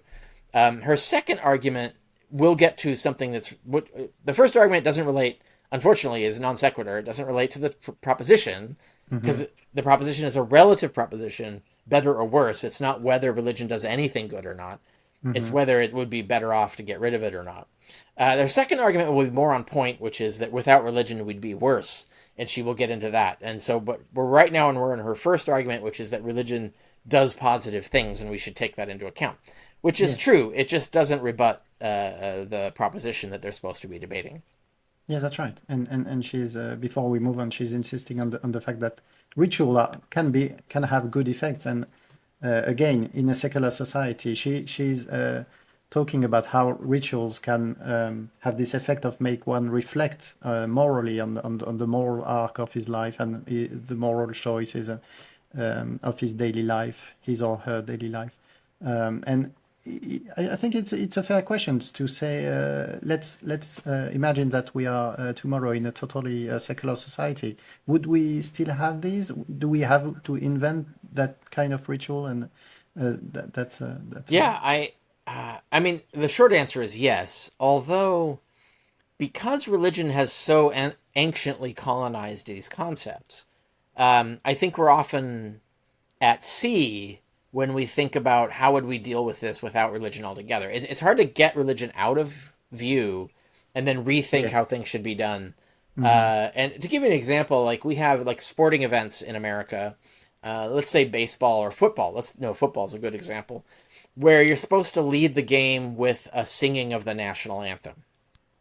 Now that's not specific. Now the religion tries to colonize this and claim it, but it isn't really religious. It's secular, right? Like even the song that's sung is largely it's secular for a secular purpose, secular content, and so on. And also the use of the flag. Like that's not, there's no American flag in the Bible, right? Like this is not a religious thing specifically, but they do try to make it religious. But really, no, it's just a secular ritual, like the idea of doing this. And so we have, like in America, when we had the big deal a few years ago when a particular football star, you can Google it, took a knee during the singing of it. And so that was a violation of ritual, right? Yes. And so people who are treating this like a religion were deeply offended and could not even understand why that was happening, right? And would denigrate him as somehow denigrating the flag, denigrating patriotism. It's like, that's not the point of what he was doing. But the idea, if you think about it, like, why would anyone even interpret taking a knee in a particular way? That is another ritual thing. Like, it is a symbolic gesture that everybody understands, but it is not religious. It doesn't come from religion. It's a secular symbol that represents a particular attitude that communicates that very effectively. And so there's a depth to this understanding of, like, what did that gesture mean in the context of this particular ritual, and so on. So there is a whole reality of secular ritualism. But because people are so colonized by religion, they're not good at interpreting and understanding it apart from that. So, like, if you could get religion out of it, then you can understand what are rituals actually doing. They do certain things. They're valuable in certain ways. We know that because we've invented a million non-religious rituals. And we have a lot of non-religious behaviors and symbolism and stuff like that. So we know what it would look like if we got rid of religion, if we would just stop seeing things through the rose-colored glasses of religion. So we're interpreting everything in terms of our religion. So it's hard to see the things that I think these theists are missing, which is that we can do secular ritualism and treat it the way it should be treated, and so on. And really, this is something that's well understood in anthropology. So this is another example of science has nailed this. Like, if you really want to understand symbolism and ritualism, there's a whole literature in anthropology about it that we can benefit from as secularists. And like you said, I do think secularists should be taking that seriously, rather than just it being sort of like, we'll put that on the shelf, scientific study of religion and whatever. It's like, no. They don't just say religion. It's symbolism and ritual are not necessarily religious. And the science is still relevant, and that we need to take into account in terms of organizing our life. This gets back to the whole, like, if you get rid of religion, what do you replace it with? Yes, we do need to replace it with something, and it has to be scientifically informed. And I do think that's possible. I think we have the tools, they exist out there. But you're right, like on the internet and things like that, secularists are talking about it less than they should be, I think. Yes, and so if I understand you correctly, you're telling that you're saying that the so-called spiritual void that you would have if religion was to disappear is, first of all, not so real as the religion imply. That it could be replaced, right? So Yes. to give you an example, so I'm a veteran. I've actually served in the military in America. And we had like a graduation ceremony for boot camp when I went through boot camp. And that's a whole ritual, right? Like you do particular organized marching, particular drills, you wear a particular uniform, people come to appreciate, there's a particular schedule, like this is a whole ritual. And to do another example is that when I lived on a ship in the Coast Guard, we crossed the international date line. There's a kind of unofficial ritual for that, right? It's kind of like a hazing ritual where you spend the whole day getting abused in different ways. But there are these traditions, right, that you do these specific things. And so you go through all of this stuff. The point being is that you come out the other side as someone who's been through it. And so now you've shared, it's a kind of way of sharing adversity. It's similar to like, there are authors who've talked about how the bond formed in war between men who are sharing a foxhole and have to fight in war together is something that's extremely hard to replicate. And we don't want to fight wars just to create bonds, right? Like, it's a terrible reason. So how do you do that? And so a lot of the military rituals like that, the graduation ceremonies, the hazing ceremonies, these are all rituals meant to create a shared bond through adversity, like shared adversity. You've both been through it. And it's just that when they get out of hand, we get like the college hazings and people die and stuff like that, is like, that's when things are going too far. But there's a validity to it. You just have to find a way to make it like a safe way, and yet at the same time have enough of it be adverse so that when you've gone through it, that you share something with your comrades that other people don't. And that's what starts to create a bond built out of that. So that's an example of a secular use of a secular ritual that can go wrong or that could be used correctly and so on. It has all the same problems that religious rituals have. But you do have to be conscious about it. You have to think about, like, what are we doing here? And you think of, like, the military rituals just grew up organically. Like, they aren't born out of religion. No one rationally thought them up. They just evolved, right? Like most culture does.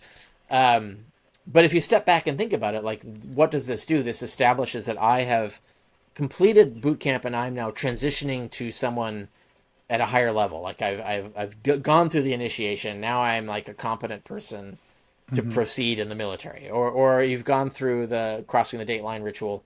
There's one for the Arctic Circle and like various ones, but where now you're an experienced sailor, like you're someone who's been very far at sea and gone through that and so on. So there's these rituals matter, and they can be designed in ways that have the emotional and social importance and effect that these people are talking about. You don't need religion for it, but this is the thing that they never mention.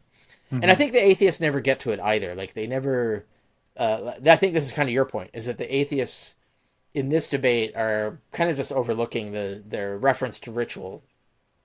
They're focused more on the more substantive things, like who's killing their children, right?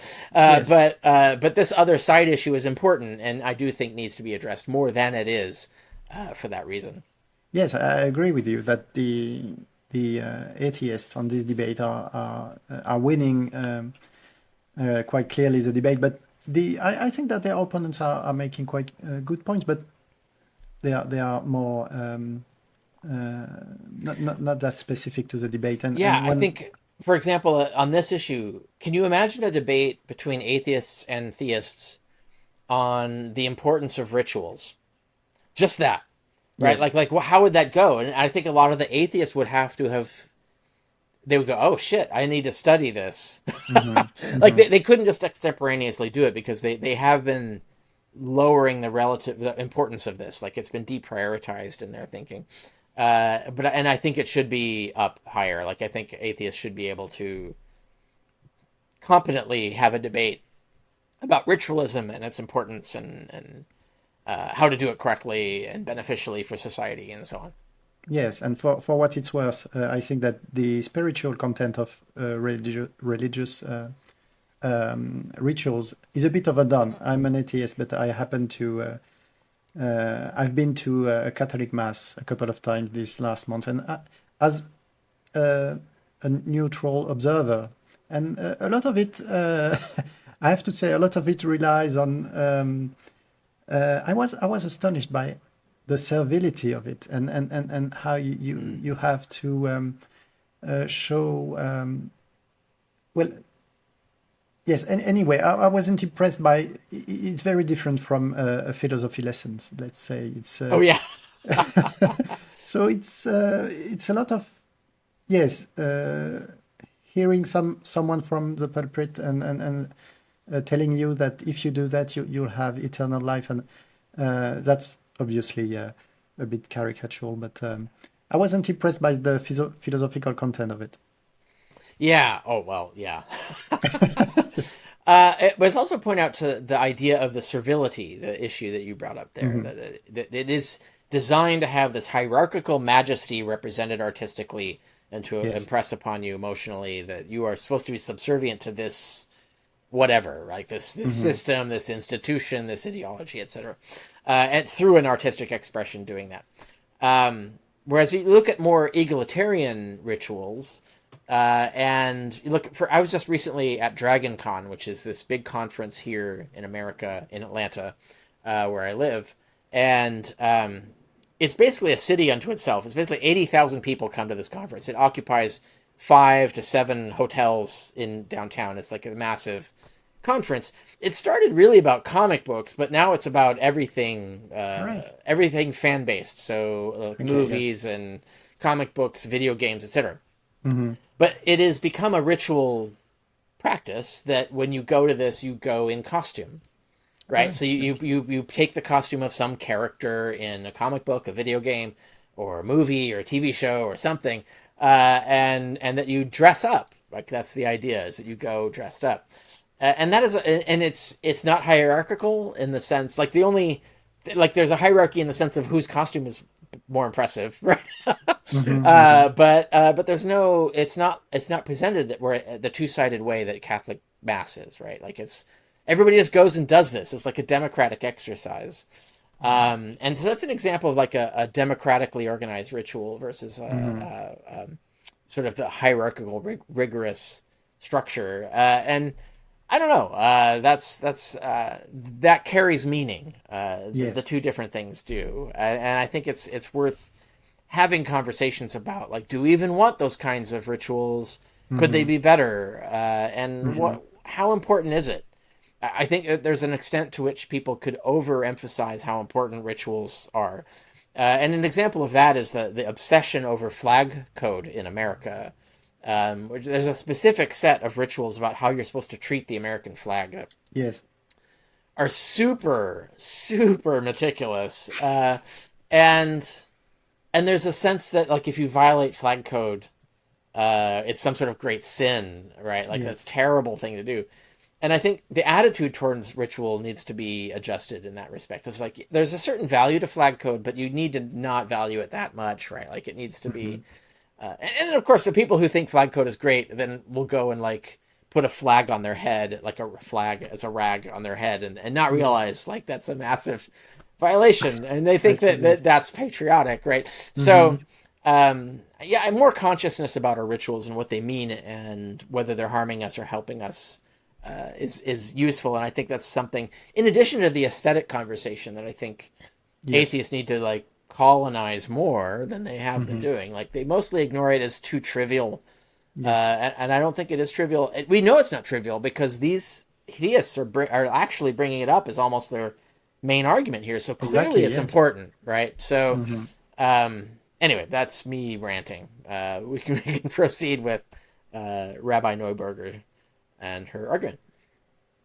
The old joke, 2 Jews, 3 opinions, isn't in fact a joke, but it's a statement of fact. Belief matters a good deal less than how you live your life. Indeed, the test of the good Jew is what you do and how you behave, and not really at all about what you believe. So one reason I feel so strongly that we wouldn't be better off without religion is that by no means all religion is fundamentalist, extreme, exclusive and damaging. At its best, it's something modest, inspiring and sustaining.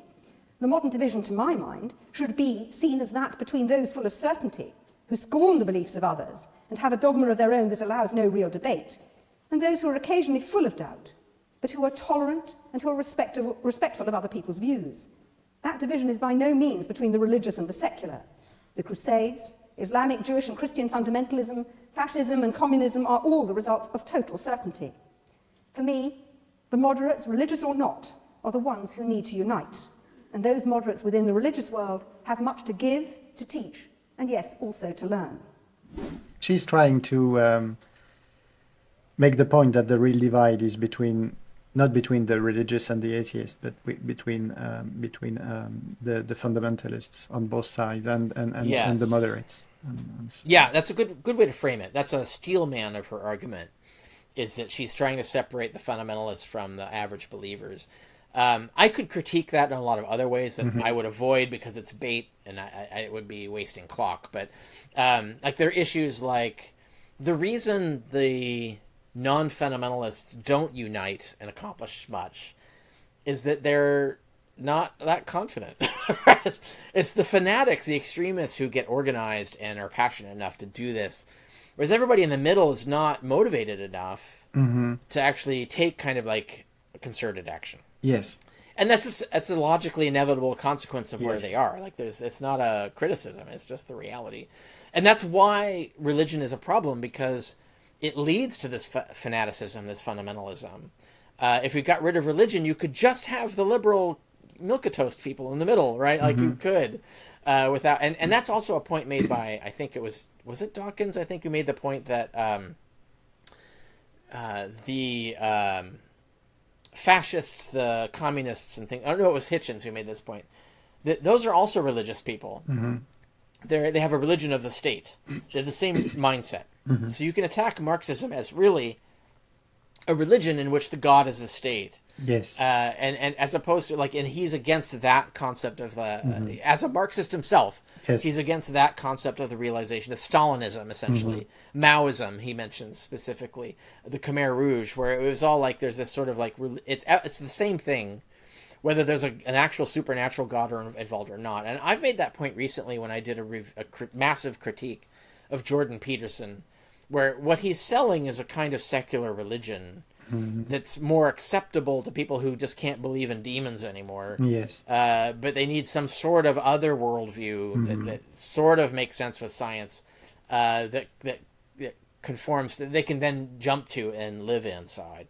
But that's just another religion. It doesn't matter whether it's a supernatural basis or not. Yes. The people who believe that alien reptiles live inside our leaders and control the world, that's an entirely secular worldview, but it's obviously very similar to religion, right, in terms of how you understand the world.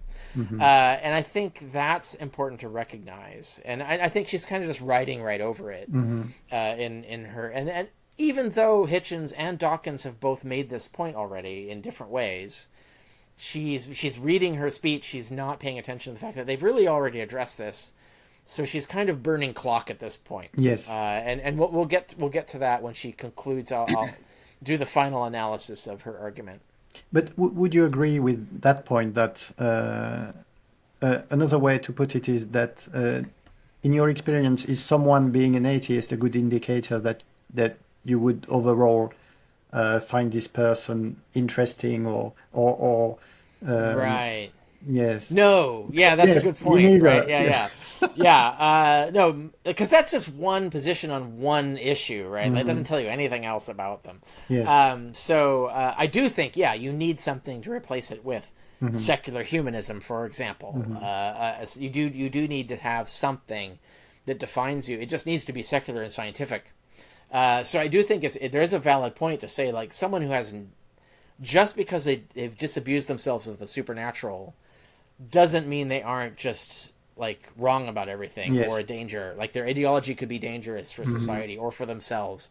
Yes. Because it doesn't have to be supernatural. I think that's a red herring. Yes. I think the problem of religion is its inherent demand of fanaticism. And she's kind of like trying to push back on that and saying it doesn't demand fanaticism.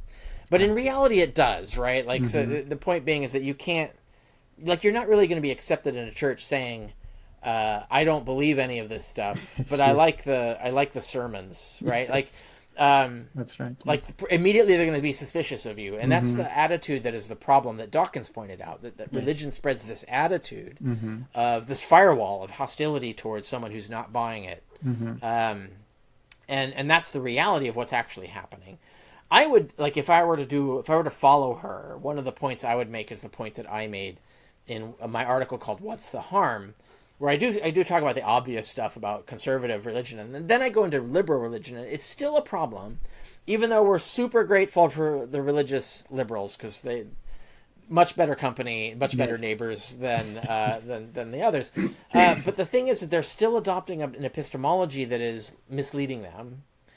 And if you adopt that epistemology, it makes you vulnerable to exploitations that can lead to all kinds of negative results. And an example is a church that's super liberal, but still has weird ideas about homosexuality, right? And so they're still weirded out by gay people and are okay with heterosexual people talking about sex, but are not okay with gay people talking about sex. You know, these kinds of things that they're liberal, but they're still not, they still have this sort of uncomfortable place where they're just not really adjusted to reality in a way that they should be. And that's still a result of their epistemology that is a fundamental error of that's sustaining their religion. Yes. And she made the point earlier, like, we don't need the beliefs, we just need the commitments, the practices, like feeling, like reflection and atonement and all of that stuff. Yes.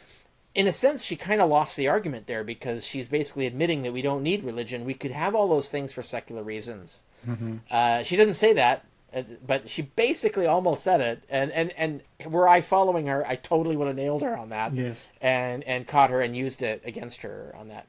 And I think, like, if you're a theist making an argument, that you need to be aware of that. Like, if you're going to just give away the game like that, someone like me can come in and explain why you basically just agreed with me.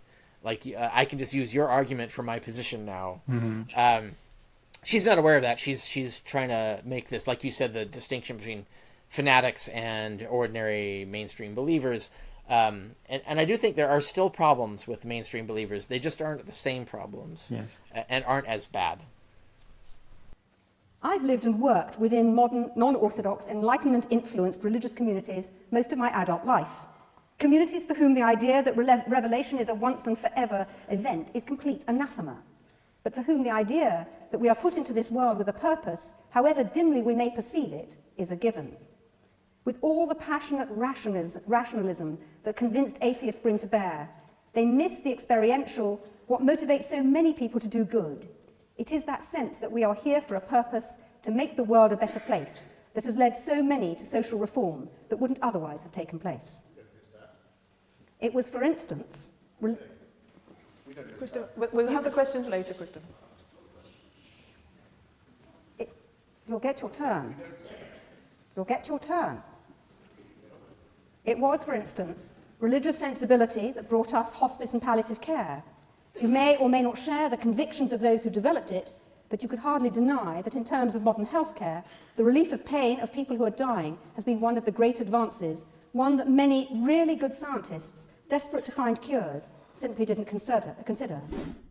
That's so not true. That's a weird representation of history.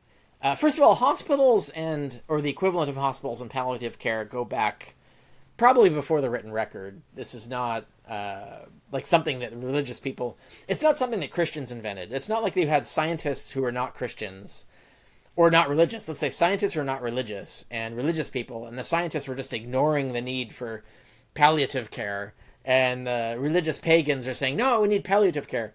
That has never happened in history. Like, all the way back, you go back to Hippocrates, Galen, you can look at the ancient pagan, these are religious believers, but they're pagan believers, talking about the need for things like palliative care. Like, they wrote about this. This has always been a concern. Scientists have always been aware of the need of these things. The idea of doctors being indifferent to palliative care is actually a fairly recent phenomenon, and is kind of a product of aspects of our culture that could be fixed in terms of how we separate doctors from patients.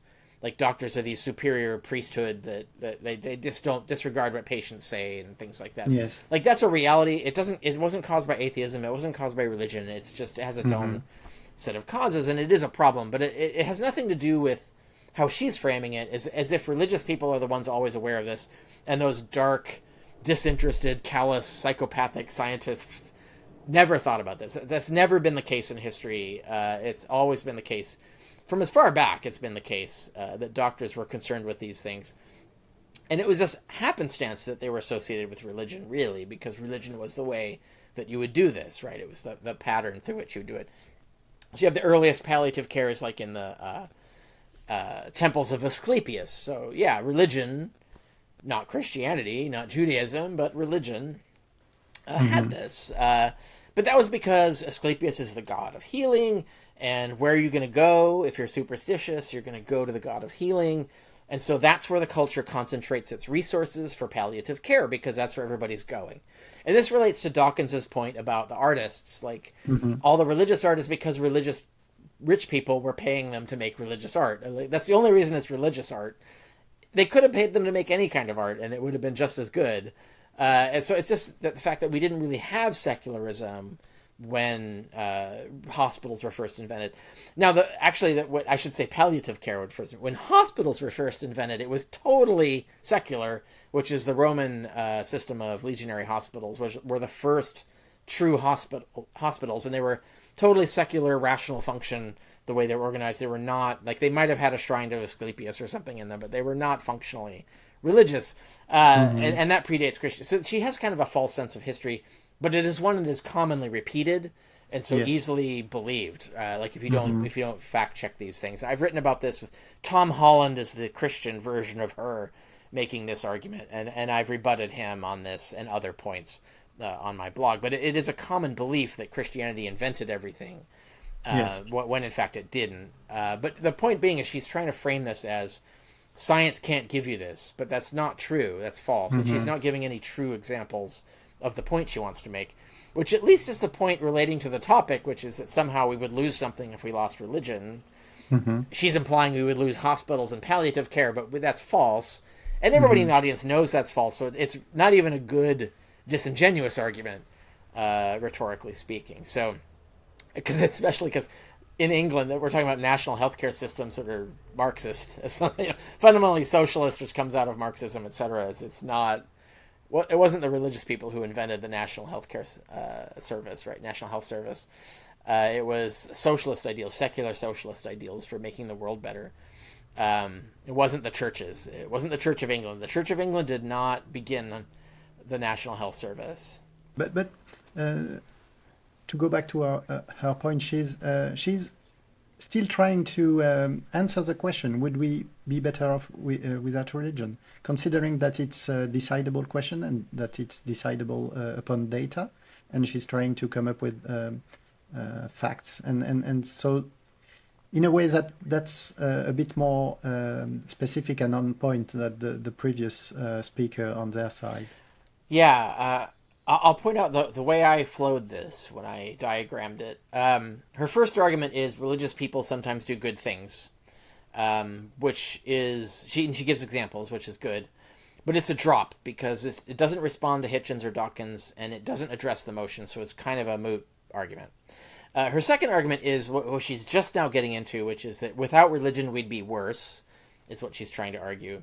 But she doesn't give any evidence of this. Like, she kind of implies that we wouldn't have hospitals or palliative care without religion, but she gives no evidence that that is the case. She gives no specific examples of that being the case. And of course, if you did dive into the evidence, you'd find that it wasn't the case. So she's making a claim that is actually false, and she's not backing it even with fake evidence. Like she has no backing evidence for the claim. And this is another drop, because Dawkins and Hitchens already they pre-refuted this argument. Like they already made the point against this, and she's not responding to them. So she's not picking up their arguments and rebutting them to bolster her argument. And she's doing that because she's relying on her pre-written speech, Yes. and possibly partly because she got interrupted. It was just throwing her off her game, unfair there. But so that has happened. But she's not. We'll get all the way to the end of her talk, and she's never going to pick up Yes. the arguments, and no one did. So all the atheist arguments get dropped. The theists never respond to them, and the theist arguments are either already rebutted by the atheist arguments, Yes. or aren't relevant. Like they're impertinent arguments. So that's what happens, and we'll see this as we proceed. Or take another example, that of slavery, the slave trade and its abolition, the bicentenary of which we're marking this week. Plenty of religious people were involved in the slave trade, and plenty of pretty irreligious people too. But it was the strong religious sensibilities of Wilberforce and his colleagues, largely but not wholly Quaker and nonconformist Christians, that brought an end to the slave trade in Britain. Not soon enough, not humanly aware enough, but as a result of religious thinking from the Puritan tradition on, often profoundly influenced by that Old Testament God that so many people so deride. But they preached, they persuaded, they campaigned, they demonstrated, and they finally got the change through. Or take a more recent example, the Make Poverty History campaign, which had a mixture of people of all ages, races, religions, communities present in Edinburgh nearly 2 years ago, and that has certainly influenced British politicians to give more aid. On those platforms, speaking to crowds of whom many were motivated by their religious feelings, there were imams and cardinals, rock singers and politicians, people of faith and none, gathered together inspired by a cause. Notice what she's done rhetorically. She just admitted lots of different people were there, including atheists, right? So this is not supporting her point, right? She what she needs to show is that atheists didn't show up to those protests. But that's not she can't show that because that's not the case, right? So this idea, this push would have existed without the religion. She needs to show that if you remove religion, you wouldn't have this. And this example does not accomplish that, even by her own admission. Like all kinds of people came for this. It's like, yeah, okay, so obviously we didn't need religion for that. And she gives another example, the slavery thing. But when slavery was ended, like there weren't a lot of atheists. Like it wasn't even like, it was really hard to be an atheist, right? Like the kind of like treatment you would get, the oppression that you would face. The safe out was deism. Like even that got a lot of shit. But that was basically the version of safe atheism was deism at the time. But if you think of it in terms of even atheists, and there were some who were abolitionists, and the deists who were basically atheists, tons of abolitionists, right? So the Enlightenment, part of it was the argument against slavery began as a secular argument. It was based on these principles of philosophy. It did not come out of the Bible. It was later, after the Enlightenment ideas against slavery, then Christian abolitionists started to look for ways to argue for it from the Bible, but it didn't start that way. They kind of had to cherry pick things from the Bible to support it, because that was how you supported any social movement, is that you had to show that the Bible supported it, or else no one's going to back you. So you kind of had to do that, even if he was really stretching and working really hard to make the Bible say something it doesn't, because there's no pro-slavery stuff in the Bible, like none. So you really have to stretch it to get that to be the case. But it's because you had to do that. And so this is a misunderstanding of history, which again doesn't support our point, which is the idea that you need it. If religion wasn't there, would there have never been abolitionists? And the evidence doesn't support that. And she's not presenting any evidence, not even fake evidence to support that. So she's making a claim but not presenting evidence for it. And so she's failing to sustain the argument here, is basically what's happening. And again, she's defining religion a bit differently than before in her speech. She's talking about religious sensibility, like an urge that we would have and that would guide us toward these goals of achieving more equality in society, well, I have playing the devil's advocate. When I went to mass the other day, I found these leaflets in the church where they speak about helping the poor and giving a bit of your money, and I know that it's not that the way we practice altruism in a secular society, partly by paying taxes, is way more efficient, way more reliable than what you can achieve with appealing to altruism in a church, and there's no debate. But again, in a totally secular society, where do you have these places where there's this appeal to your moral duty in a way? Yeah, it is where you said, right, in terms of tax policy, political policy, do we have a national health service or not? Like, England has one, America doesn't. Like, that tells you a lot about, like, the decisions we can make in terms of how do we organize our society. And then, like you said, the tax issue makes it fair, make sure that it's covered, make sure everybody has the insurance and the things that they need, the social things that they need. There are ways to do this secularly. You don't make the religious argument. And in America, of course, almost all the argument against a national health service comes from religion, right? Like, religion is in our way. That's a good point. Yes. Right, like religion, that's Dawkins's point, is that religion gets in our frickin' way. Like, we could have a national health service in America if it wasn't for religion. If you took religion away, we would have it by now. And that was, like I said, that was Dawkins's point. And she's kind of blowing past it. This is a drop. She's not responding to what Dawkins said. She's not responding to what Hitchens said. And yeah, anyway, so we can close her out and see what she's got. The voices of the Hebrew prophets were powerful in the words of the speakers, religious or not, and Isaiah struck a chord amongst people opposed to religious force and form, but passionate about doing the right thing. I'm running out of time, but I want to make one last point, and that's about humility and the religious experience of living ordinary, faithful lives. Working as a communal rabbi, I saw ordinary people trying to live good lives who wanted and want to do the best they can in an imperfect world, to even up inequalities where they could, and to, if you like, try and campaign for social justice. They recognised an obligation to give 10% of their income away to charity each year. Some of them cared for profoundly disabled people, either at home as carers or professionally, giving service because of their sense of purpose. Anything but arrogant, they were bound together by a sense of duty to family, community, and the wider world. They were and are profoundly good people looking for honest ways to live honest, decent lives. In my view, if we didn't have religion, we'd be even more selfish, self-indulgent, certain and cruel, more than we already are.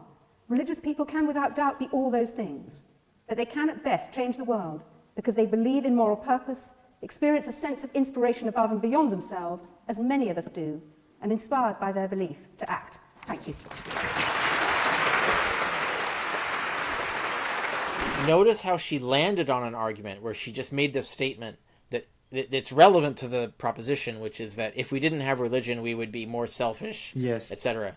But she presented zero evidence backing that specific statement. She gave no evidence at all. All she gave was that, like, some religious people are nice people. Like, that was basically it, right? Like, she gave no evidence that if you remove religion, she gave no evidence that atheists were more selfish or any of those things. And Dawkins prebunked this by pointing this out already. So this is all even a drop, frankly. Like, she's just gainsaying rather than that.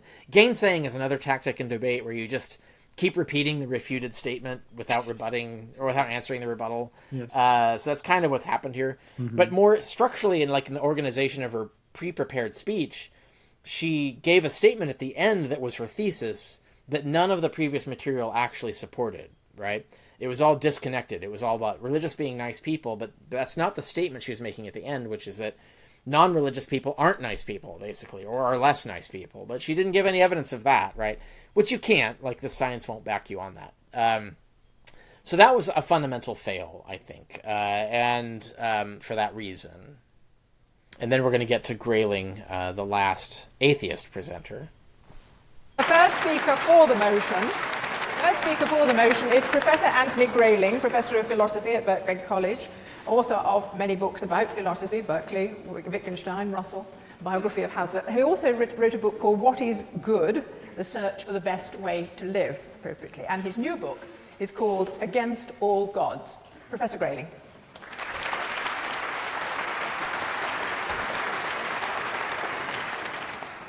When one gets up to speak this late in a debate, one's a bit tempted to quote that Hungarian MP who, after a long discussion in the Parliament in Budapest, stood up and said, everything has been said, but not everybody said it yet. And it's my turn.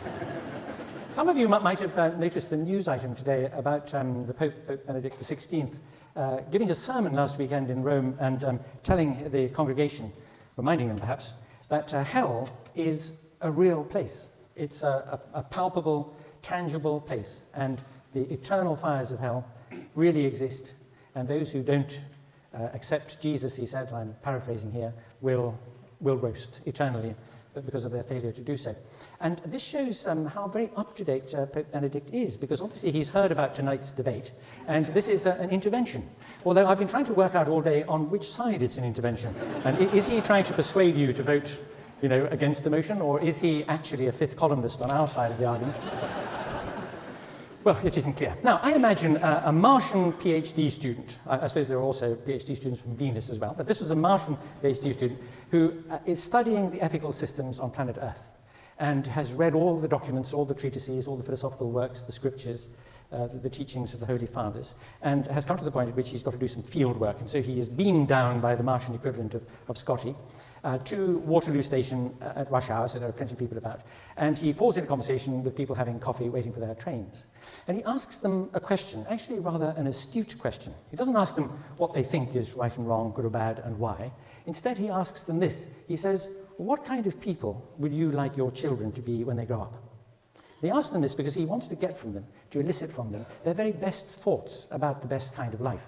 And so he knows that he's going to catch them in a sober and well-judging frame of mind when they think seriously about what kind of people they'd like their children to become.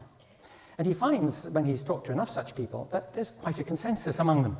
They say things like this: I'd like my children to be responsible people. I'd like them to take responsibility for themselves, get an education, get a good job. I'd like them to have a family and friendships, deep friendships, because they're so valuable and enriching. And with their family as well, I'd like them to care for their children tenderly and carefully, and I'd like them to bring up their children to think for themselves and to take responsibility for themselves. I wouldn't want my children to be just always submitting to the authority of, I don't know, a politician or a teacher. Or, I'd like them to be inquisitive and to inquire and to think for themselves. And then the Martian PhD student says to them, it's absolutely extraordinary that all you people say these things about what you want for your children, because this is nominally a Christian country, isn't it? I mean, and isn't it the case that even if you no longer actually believe the tenets of the Christian faith, you are sort of in the position of the young man from Moldavia? You remember that little poem? There was a young man from Moldavia who couldn't believe in the Saviour, so he erected instead, with himself as the head, the religion of decorous behaviour. And this was meant to be, deduced or inferred, at any rate, from the basis of Christian morality. But this is nominally a Christian country, says our Martian. How can it be that you said what you said? It's astonishing. Because in the New Testament, you are taught to take no thought for the morrow. Consider the lilies of the field. Don't have a pension. Don't put money aside. Don't educate your children and help them to prepare for a future. Take no thought for the morrow. The lilies of the field don't, and yet you are not arrayed as these. Also, give away all your money, give it away to the poor, and follow me. Then if you have possessions, it's going to be very, very difficult for you to get into heaven. The eye of the needle, well, we know how that's been glossed in the centuries since, but it just says it's more difficult for a rich person, a comfortably off person, to get into heaven and to pass through the eye, than for a camel to pass through the eye of the needle. In other words, the teaching of the New Testament ethics, which I would submit to you is not bad as teachings of ethics go. It doesn't really compare to the great systems of Aristotle, let us say, or the Stoics, or of Buddhism. Theravada Buddhism is not a religion. It doesn't have any supernatural beings in it. It's a philosophy. Or of the moral outlook of the Enlightenment, or of some of the thinking about the good life, the well-lived, decent and responsible life today, none of which appeal to the existence of supernatural agencies as the source of a divine command. All right, the Christian ethical outlook is one of the better of those. And yet when you look at it and you see what it demands of you, it is very contrary to the way we think of a decent life now. And moreover, it says, I can imagine the Martian PhD hearing from his interlocutors on Waterloo Station that they want their children to be happy. Happy, says the Martian PhD student. I mean, it says, blessed are they who weep and mourn. I mean, don't you want them to be miserable so they can get into the afterlife? I mean, it looks as though there's such a radical inconsistency between one of the better religious ethical outlooks and what it is you want from your children, that it's very hard to know what to think about it. Because, after all, says the Martian, I've been reading all the documents. And as a result of reading them, I said to Scotty, the chap who beamed me down from Mars, I said, look, be very careful, won't you, about where I end up, both time and place. So I don't want to end up in Israel at the time of Moses, just in case they mistake me for a Midianite or an Amalekite or any of the others who were massacred. Please don't, make sure I don't end up in Spain in the late 15th century with Torquemada, or in Calvin's Geneva at the time he was burning Michael Servetus, or in Zwingli's Zurich when he was drowning the Anabaptists, or please not in today's Baghdad, Bombay, Beirut, even Belfast for that matter. Make sure you get me to Waterloo Station in 2007. So what he's gone. He did the opening joke that did connect. So it wasn't a bad joke. It connected to what he was going on with, and then his whole argument up to this point. He has two arguments. This is argument one, which is that biblical moral teachings are inferior to secular, and he doesn't explicitly make it, but you kind of get the impression that his point is that we all know that the religion is actually useless, and we've just kind of chucked it, and we kind of like come up with our own moral perspective on our own without the religion. The religion is not necessary to have come to these conclusions. So his idea is that biblical moral teachings are inferior to secular. That's his first argument. He gives some examples of okay quality, like they're not hyper-specific, there's not a lot of them, but he gives examples. They are true. And in a sense, he's picking up Neuberger right now. So, like, she's basically made this point that you need religion for this stuff, and he's saying, actually, if you look at the religion, we know we don't need it because we chucked most of it, and we actually just came up with our own stuff independently. So he's answering Neuberger. So this is a pickup, whereas the theists all drop everything, all the atheist arguments. The atheists have consistently picked up all of the theist arguments, or prebunked them, one or the other. So this is argument one. He's going to get into the next argument, which kind of builds on this one, which is that we don't need religion to have all good things, whatever the good things are. And the one thing I'm going to point out, like we'll let the audience with us watch what he does, but notice that he doesn't give any, at this point in the next section, at least when he gets to that second argument, I can't remember if this is the point where he switches, but he gives no specific examples. He, again, like Dawkins, alludes to general knowledge. He's sort of expecting the audience to already be able to fill in the blanks. And because he doesn't give any specific examples, the second half of his talk is not as effective as a rebuttal to Neuberger. It kind of is serving the role as a pickup of her argument, but it's a weak effort, in my opinion, because of the lack of specific examples rather than abstract generalizations that he'll resort to. But anyway, I probably won't need to interrupt again. We can probably watch the rest of what he has to say. Yes. I would add two things. First of all, I think that it's a super effective and powerful tool to this perspective from the Martian PhD. Yeah. Yes. So that comes from anthropology. There's a lot of anthropological thought experiments that do this. There's a famous one about what would an anthropologist from an alien culture think about American baseball. That's one of the most famous examples of this. It's super bizarre. Like, baseball is weird in every conceivable way.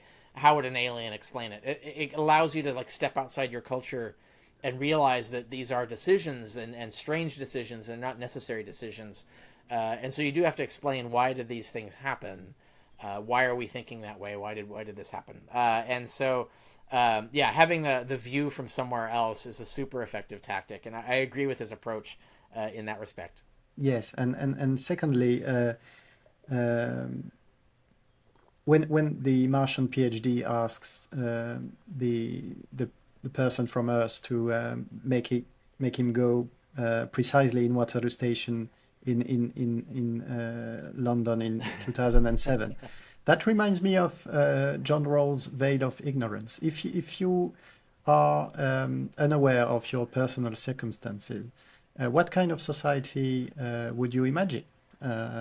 If you know that you'll be the king of France, of course you can vote for a monarchy.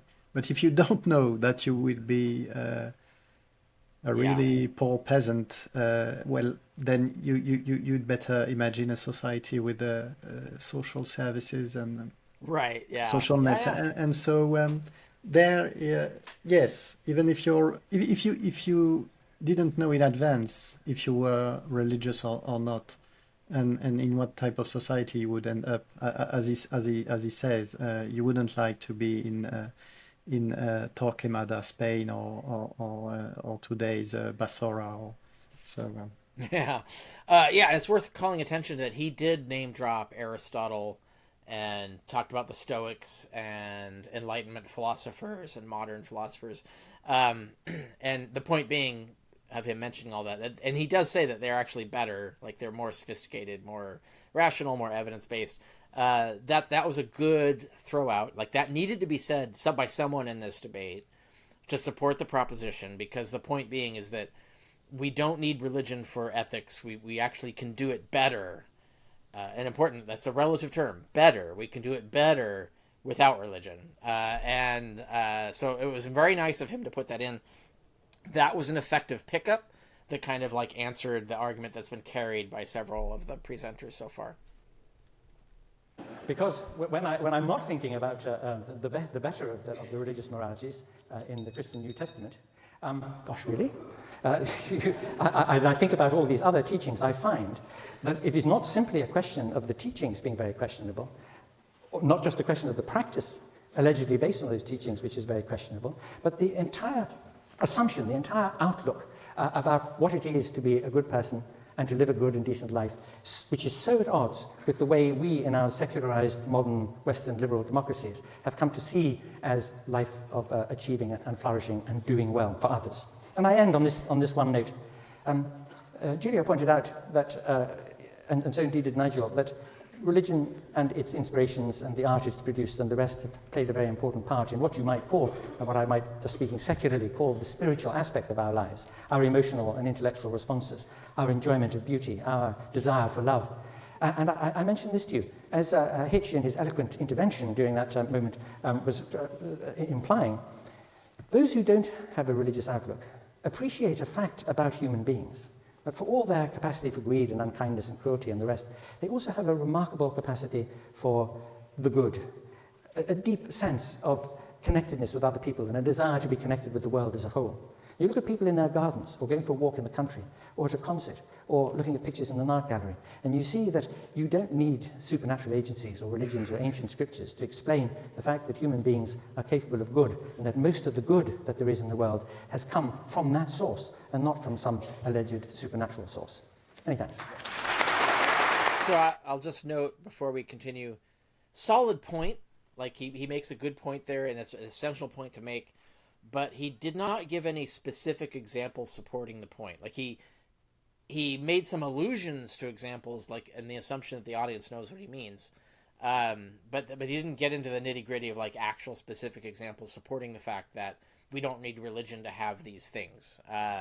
And that's what I would have wanted added. Like if I could fix this after the fact, I would throw in some more stuff about that. But otherwise, like a decent presentation that did do proper pickups, and he had good examples for the first argument. His examples were missing from the second argument, but at least he's picking up the arguments, and he even referenced his colleagues by name, or his opponents by name. So that's the way you do this. Like you have to interact with them and respond to what they're saying. So by this point, the atheists, and we're going to get one more talk, and it's only by the theists. So I'm not counting the Q&A and all that stuff. So the atheists are done. They've picked up every argument every theist has made. The theists have picked up no arguments that the atheists have made. So this is a kind of a clean sweep, essentially. The atheists are completely won this debate. The atheists have not, and haven't even scored a point successfully at this point. So now we're going to get the last person, which is Scruton, which I have a lot of issues with.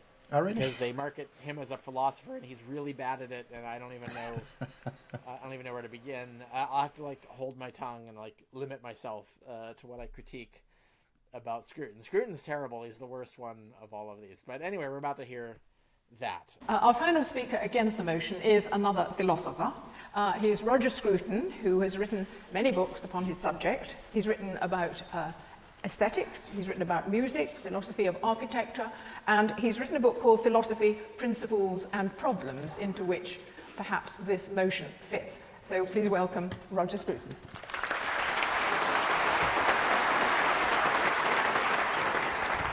Thank you very much, Chairman, and thank you everybody for being here for this extraordinary debate. Rabbi Julia Neuberger asked, or suggested I might say something about my own connection with Methodist Hall. All I can say is that my father, when it crossed his mind that perhaps he should not bring his children up entirely without religion, searched our local town, High Wycombe, for the gloomiest chapel he could find. It was the Methodist, and we were duly sent there each Sunday. He not, of course, attending, being hoping to keep hold of the remaining bits of cheerfulness in his already gloomy personality. And this had a very remarkable effect on me. It meant that I secretly went every Sunday, not to the Methodist chapel, but to the Anglican church, and also to confirmation lessons thereafter, not unconnected with the presence at those lessons of a very attractive girl in a white Macintosh. This was my first encounter with that aspect of the religious experience which some people call transcendental. And I've held on to it ever since, and I entirely agree with our first speaker, Dr. Spivey, that this is something that will never be removed from the human condition. That was a terrible intro, completely off point. That's the worst intro of the yes. Yeah, right. Like it doesn't connect to anything. It was just wasted clock. Other things that are annoying about it, but it was just, that was a bad intro. Irrelevant. You could just remove it. It would have no effect on anything. But now he's about to get into his argument, so let's hear him present. I have to speak as a philosopher, so I refer to one of the great philosophers, Plato, who set out to describe an ideal republic in which reason would prevail over passion and in which the citizens would be guided by the truth. Oh, pause there. I got to make a point about this.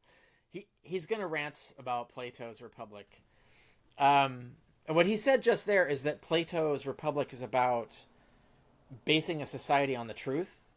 That is 100% false, and makes me wonder if he's ever read Plato's Republic, because Plato's Republic is literally the blueprint for the Vatican. Its entire point is that you cannot get society to behave based on the truth.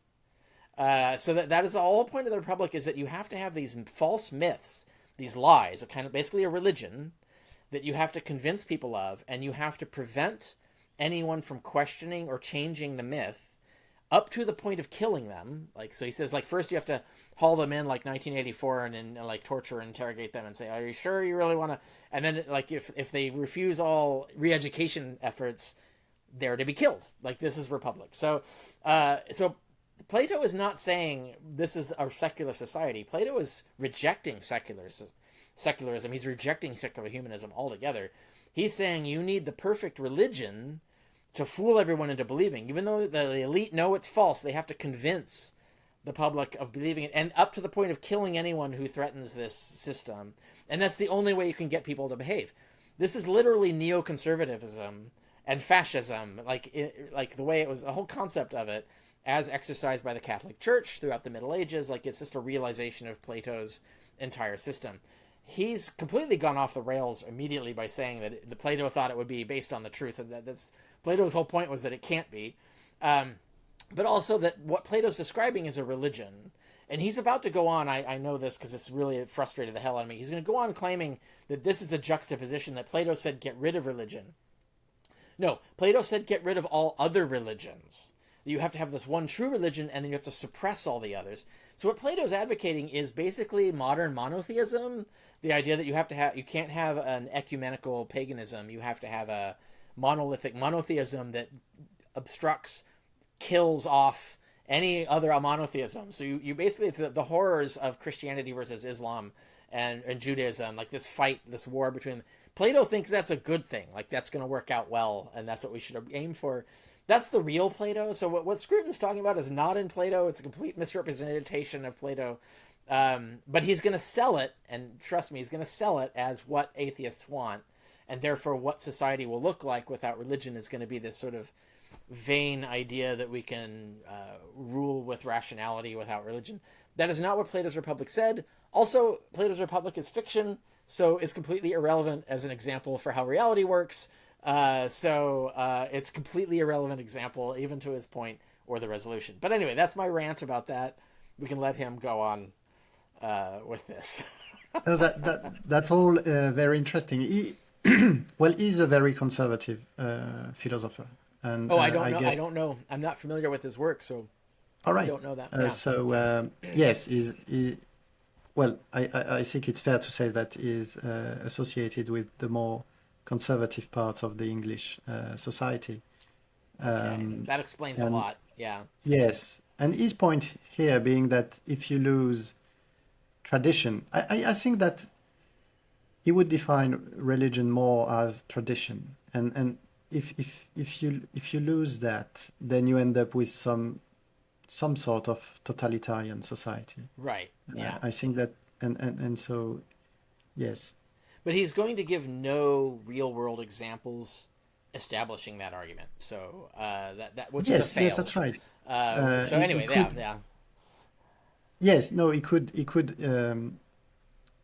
talk about. I happen to live in France, and he could talk about the French Revolution and how, trying to rule everything based on a reason or a specific definition of reason can lead to without obviously. Without the humility of realizing you don't know everything and yes. Right. So definitely true. That he's not going to get, like, you just made a better argument than he does. So that's. I think that's the meat of what he means. It is fair to say that Plato found ordinary humanity to be a profound disappointment, as do most of the speakers on the other side. In all kinds of ways, people conspired against their own happiness by allowing the darker forces within to gain the upper hand. They amused themselves with poetry, which told them lies about the heroes and gods. In politics, they preferred consoling lies to uncomfortable truths, and so tied themselves in knots of self-deception. When it came to music, they had a distressing tendency to prefer the orgiastic tunes and rhythms of the pop stars, instead of the upright marches which bring order to the soul. All in all, human beings as they existed in Plato's day were on the side of disorder, falsehood, and irrationality. The only solution was to devise a new kind of society with the philosophers in charge and the forces of unreason expelled into the outer darkness. The poets would be ordered to leave, so too would the priests of Dionysus and other orgiastic cults, so too would the Corybants and the pop stars. People would be educated on a diet of pure philosophy, which would ensure that reason prevailed in every decision, and that the soul of the citizen would be as well ordered and harmonious as the soul of the state. I already debunked that.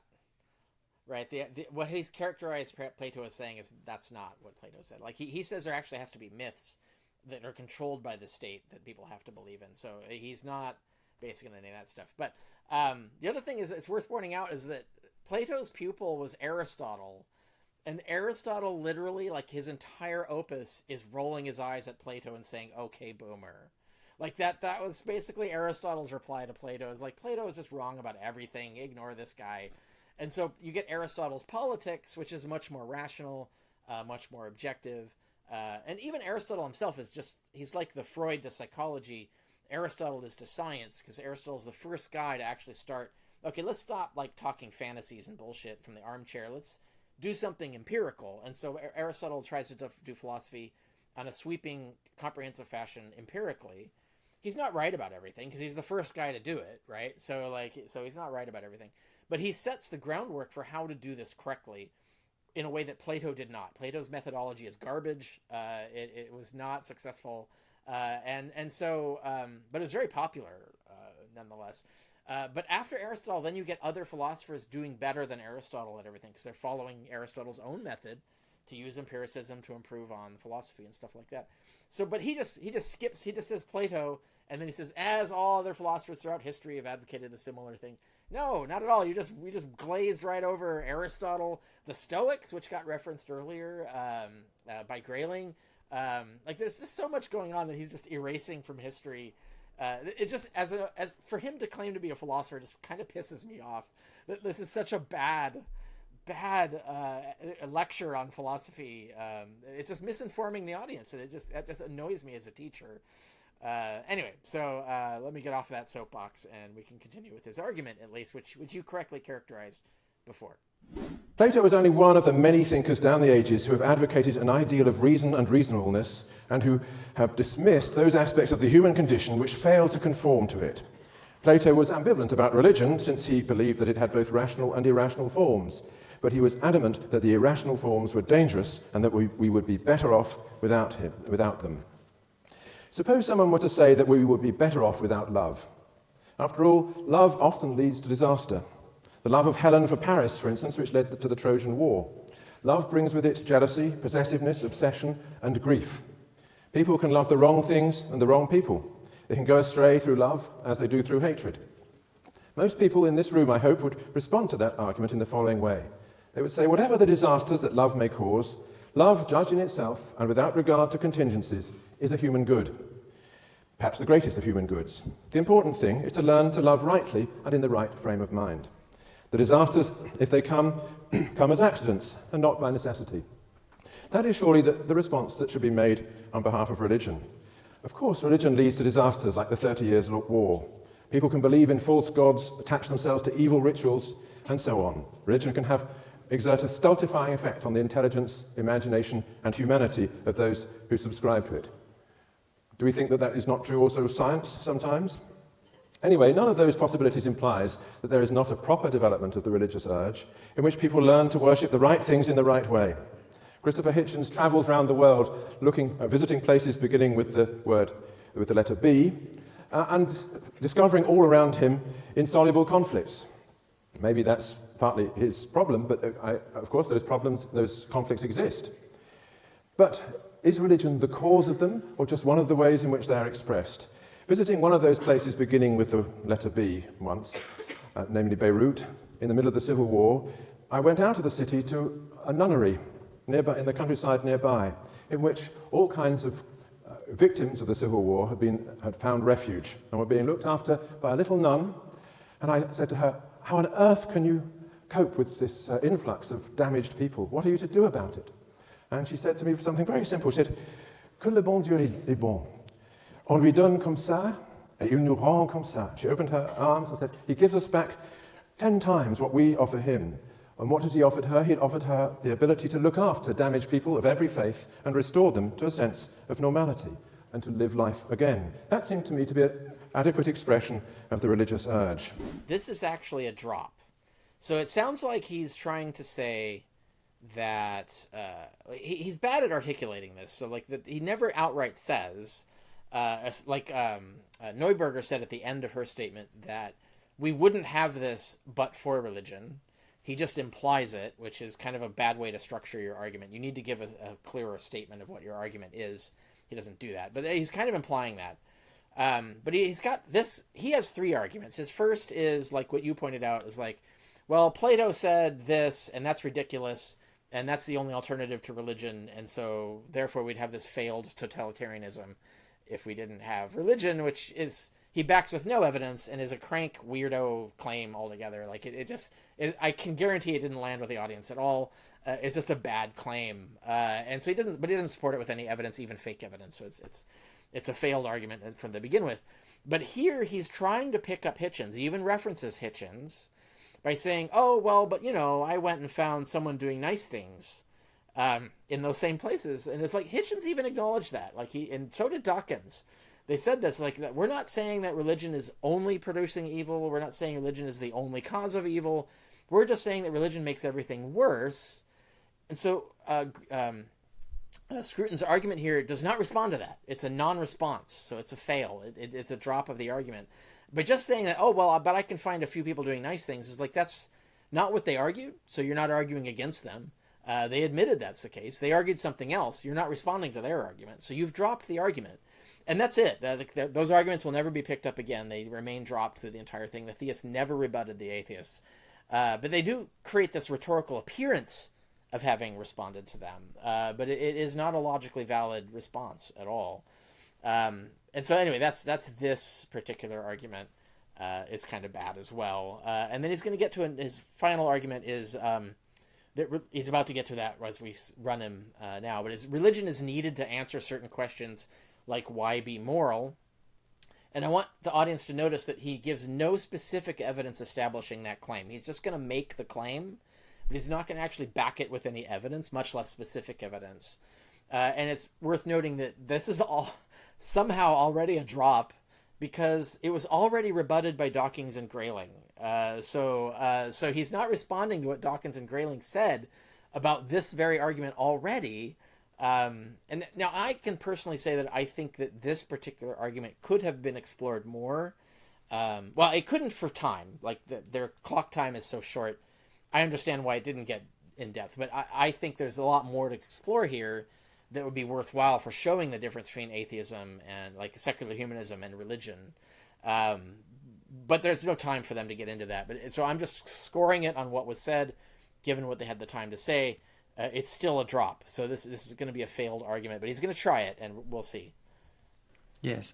And what do you make of the analogy with love? Not necessarily in the meat of the argument, but in terms of using analogies. I tend to find these arguments quite weak because this analogy can come up quite quickly, and then your whole argument falls apart. Yeah, it's a bad argument in lots of ways. Like, first of all, he's characterizing everything religious people do, even their mistakes, even their immoral actions, as based on love.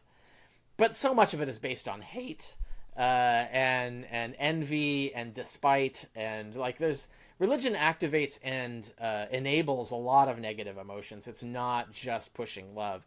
And even when they claim it's love, like it pushes the claim that it's love, it's like I had to drown them because I love them so much. Like it's that kind of like you're not really using the word love in the same sense anymore. It's just a cover word for doing something douchey and violent.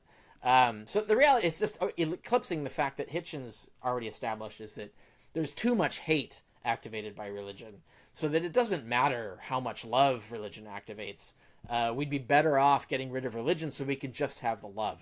We can just support the love based on rationality, which is what Dawkins and Grayling argued, which is we can support replacing hate with love on just rational evidence-based arguments. We don't need religion, and religion has proven it doesn't work. It's 2,000, 10,000 years, 40,000, according to Spivey.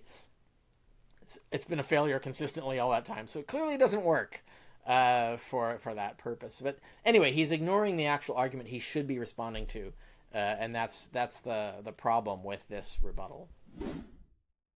Now, but to defend the religious urge, we have to know what kind of thing we, as religious people, are. And this is the place where philosophy has something to say. What part of our nature draws us to religion?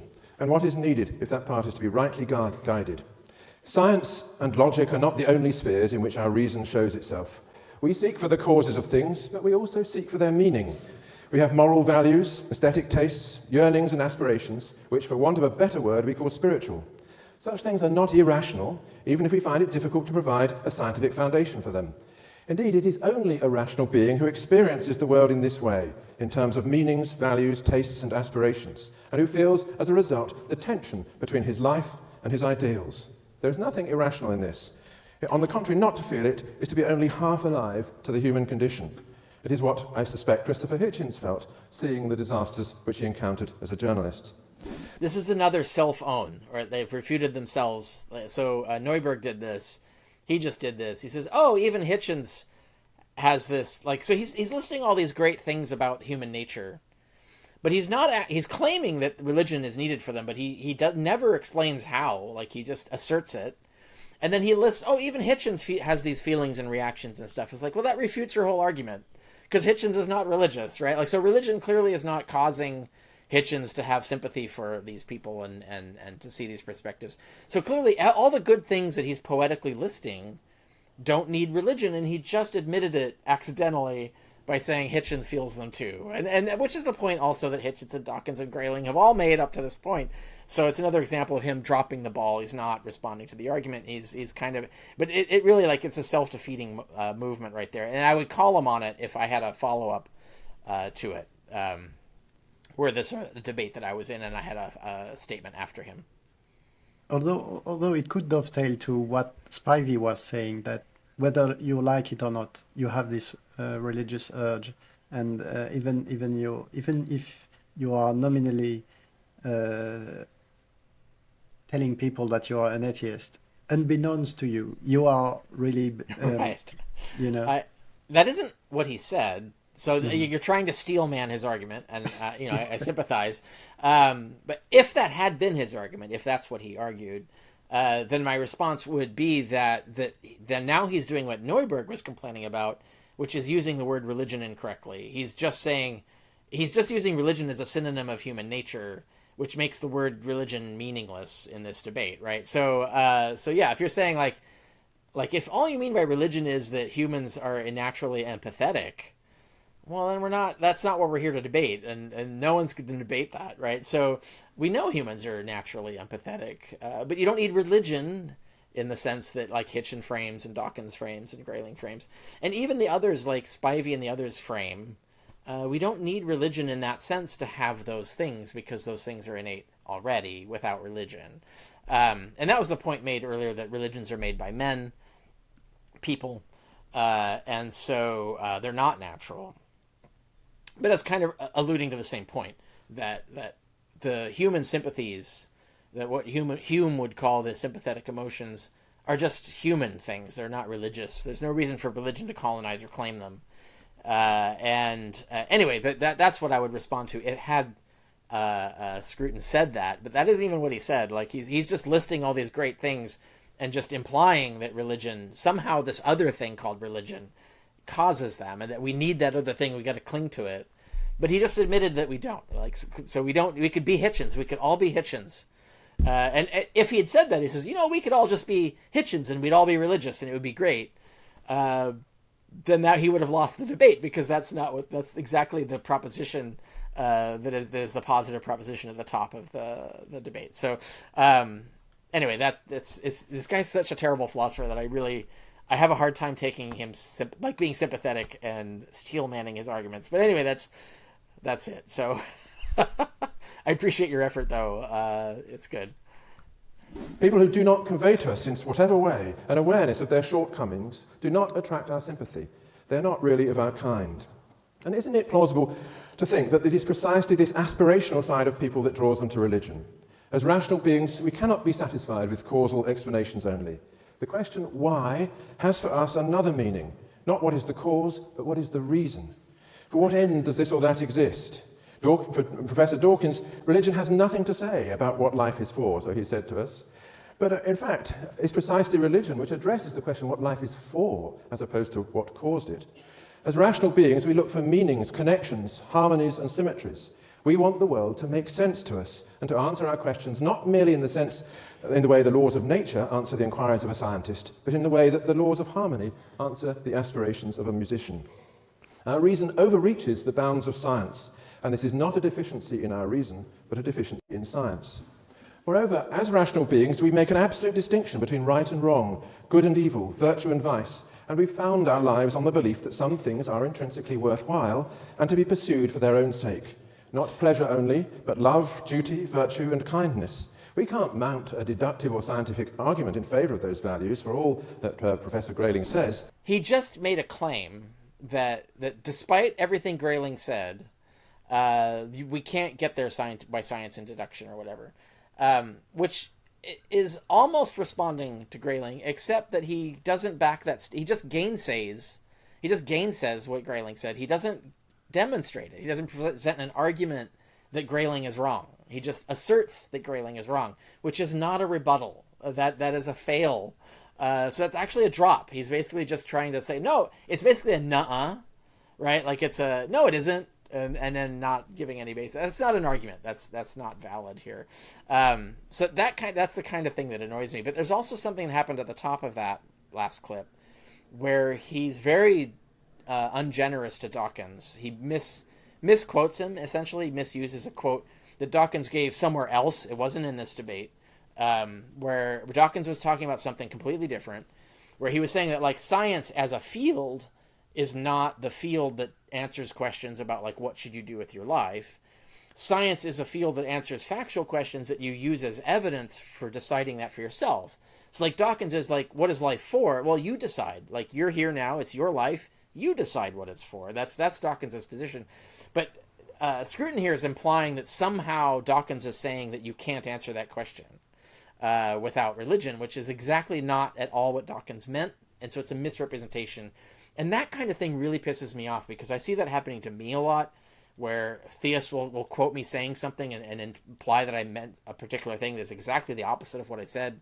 And so when people do that, I really have a side eye on them. Like I'm like, okay, I don't trust you anymore at all, because if that's the game you're playing, then we're not being serious anymore. Like, you're not even going to take seriously what I said. You're just trying to win points through manipulation of data, basically. And the other point is that this was already prebunked by Dawkins, who made the point that it doesn't work if it's not true. Right, so so Scruton here is arguing that, oh, well, it answers all these questions. It's like, well, it doesn't if those are lies. Then those aren't really answers, right? Like, that was Dawkins's point. Like, if it's not true, then it isn't answering those questions. And so what Scruton is doing is ignoring the argument. He's dropped it, and now he's just making this assertion as if that argument was never made. And so it's not a rebuttal. He's not answering. He's dropping all the points made by his opponents and just making these gainsaying assertions without evidence. And that, to me, is like almost the catastrophically typical example of doing this badly. Like, this is the worst presentation of all the three of the theists that we've had.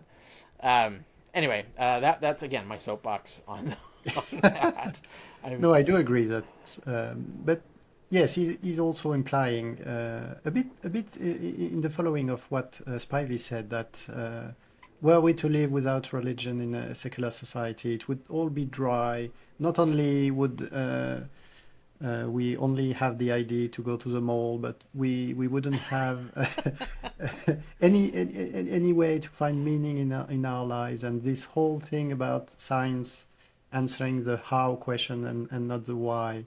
And I think that, yes, Dawkins has many times explained that it's unsure whether science can do that or not, but if it can't, religion certainly can't as well. Right. And if it can't, then we're going to philosophy, which doesn't need religion to answer questions.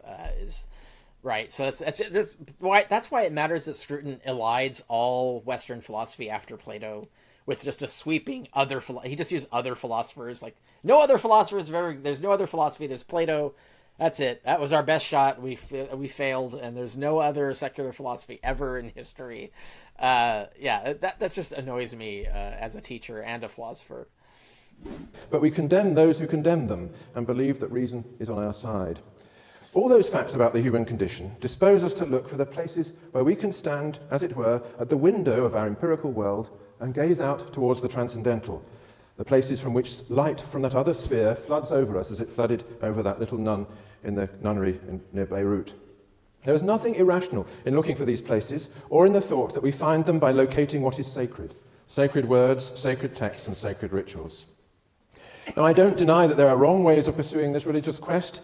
Those for whom faith is a call to arms are obviously a threat to all of us. But although they make the most noise, they are not the most numerous among religious people. For most people, religion is what it has always been: a cultivation of piety, a humility in the face of creation, and an attempt to live according to a shared moral code. That is what reason demands, and it is only those who have a narrow and stultifying view of human reason, who wish to reduce it, like Plato, to the abstract pursuit of philosophy, or to reduce it still further, like Professor Dawkins, to the more concrete pursuit of science, who would wish to banish religion from our ideal republic. It is only such people who are, in my view, the enemies of reason, who could imagine that this constant companion of our species, which has been at our side through all our sorrows and all our joys, is somehow superfluous to our real requirements and can be kicked out of the city gates, along with all the art and poetry and music that makes no sense without it, and all the aspirations and ideals that it implants in the ordinary human soul. Thank you. Yeah. A repeat of Spivey. Art would make no sense without religion.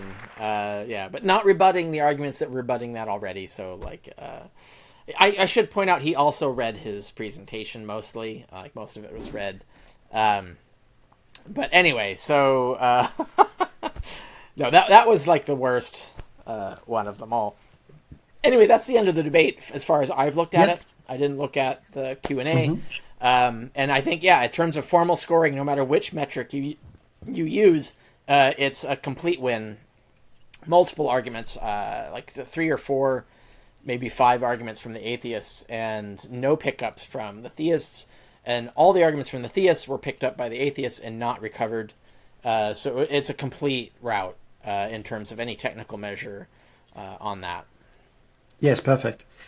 Well, thank you immensely for that. That was really, I think the audience will agree, a masterclass in debate. I hope it's helpful. Yes, yeah. and helping people debate, and also helping people evaluate debates. So Yes. any other debate you watch, you know what you're looking for.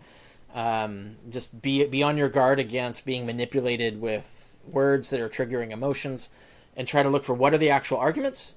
What is the evidence they're presenting for those arguments? Is that evidence true? And does that argument even pertain to the proposition being debated? And so that's just the core piece of it. There's a lot of other things that we talked about that are useful skills for this, but that's the basics of it. yes, and on the more technical side of, it's almost like a game of chess, and in real time. Right. Yeah. And so many valuable lessons from Dr. Claria here. Well, thank you very much. You've been very generous with your time. I really appreciate it. And it was a real privilege. Thank you very much. Yeah, it was good. Yeah, and I enjoyed it. So well met and useful project.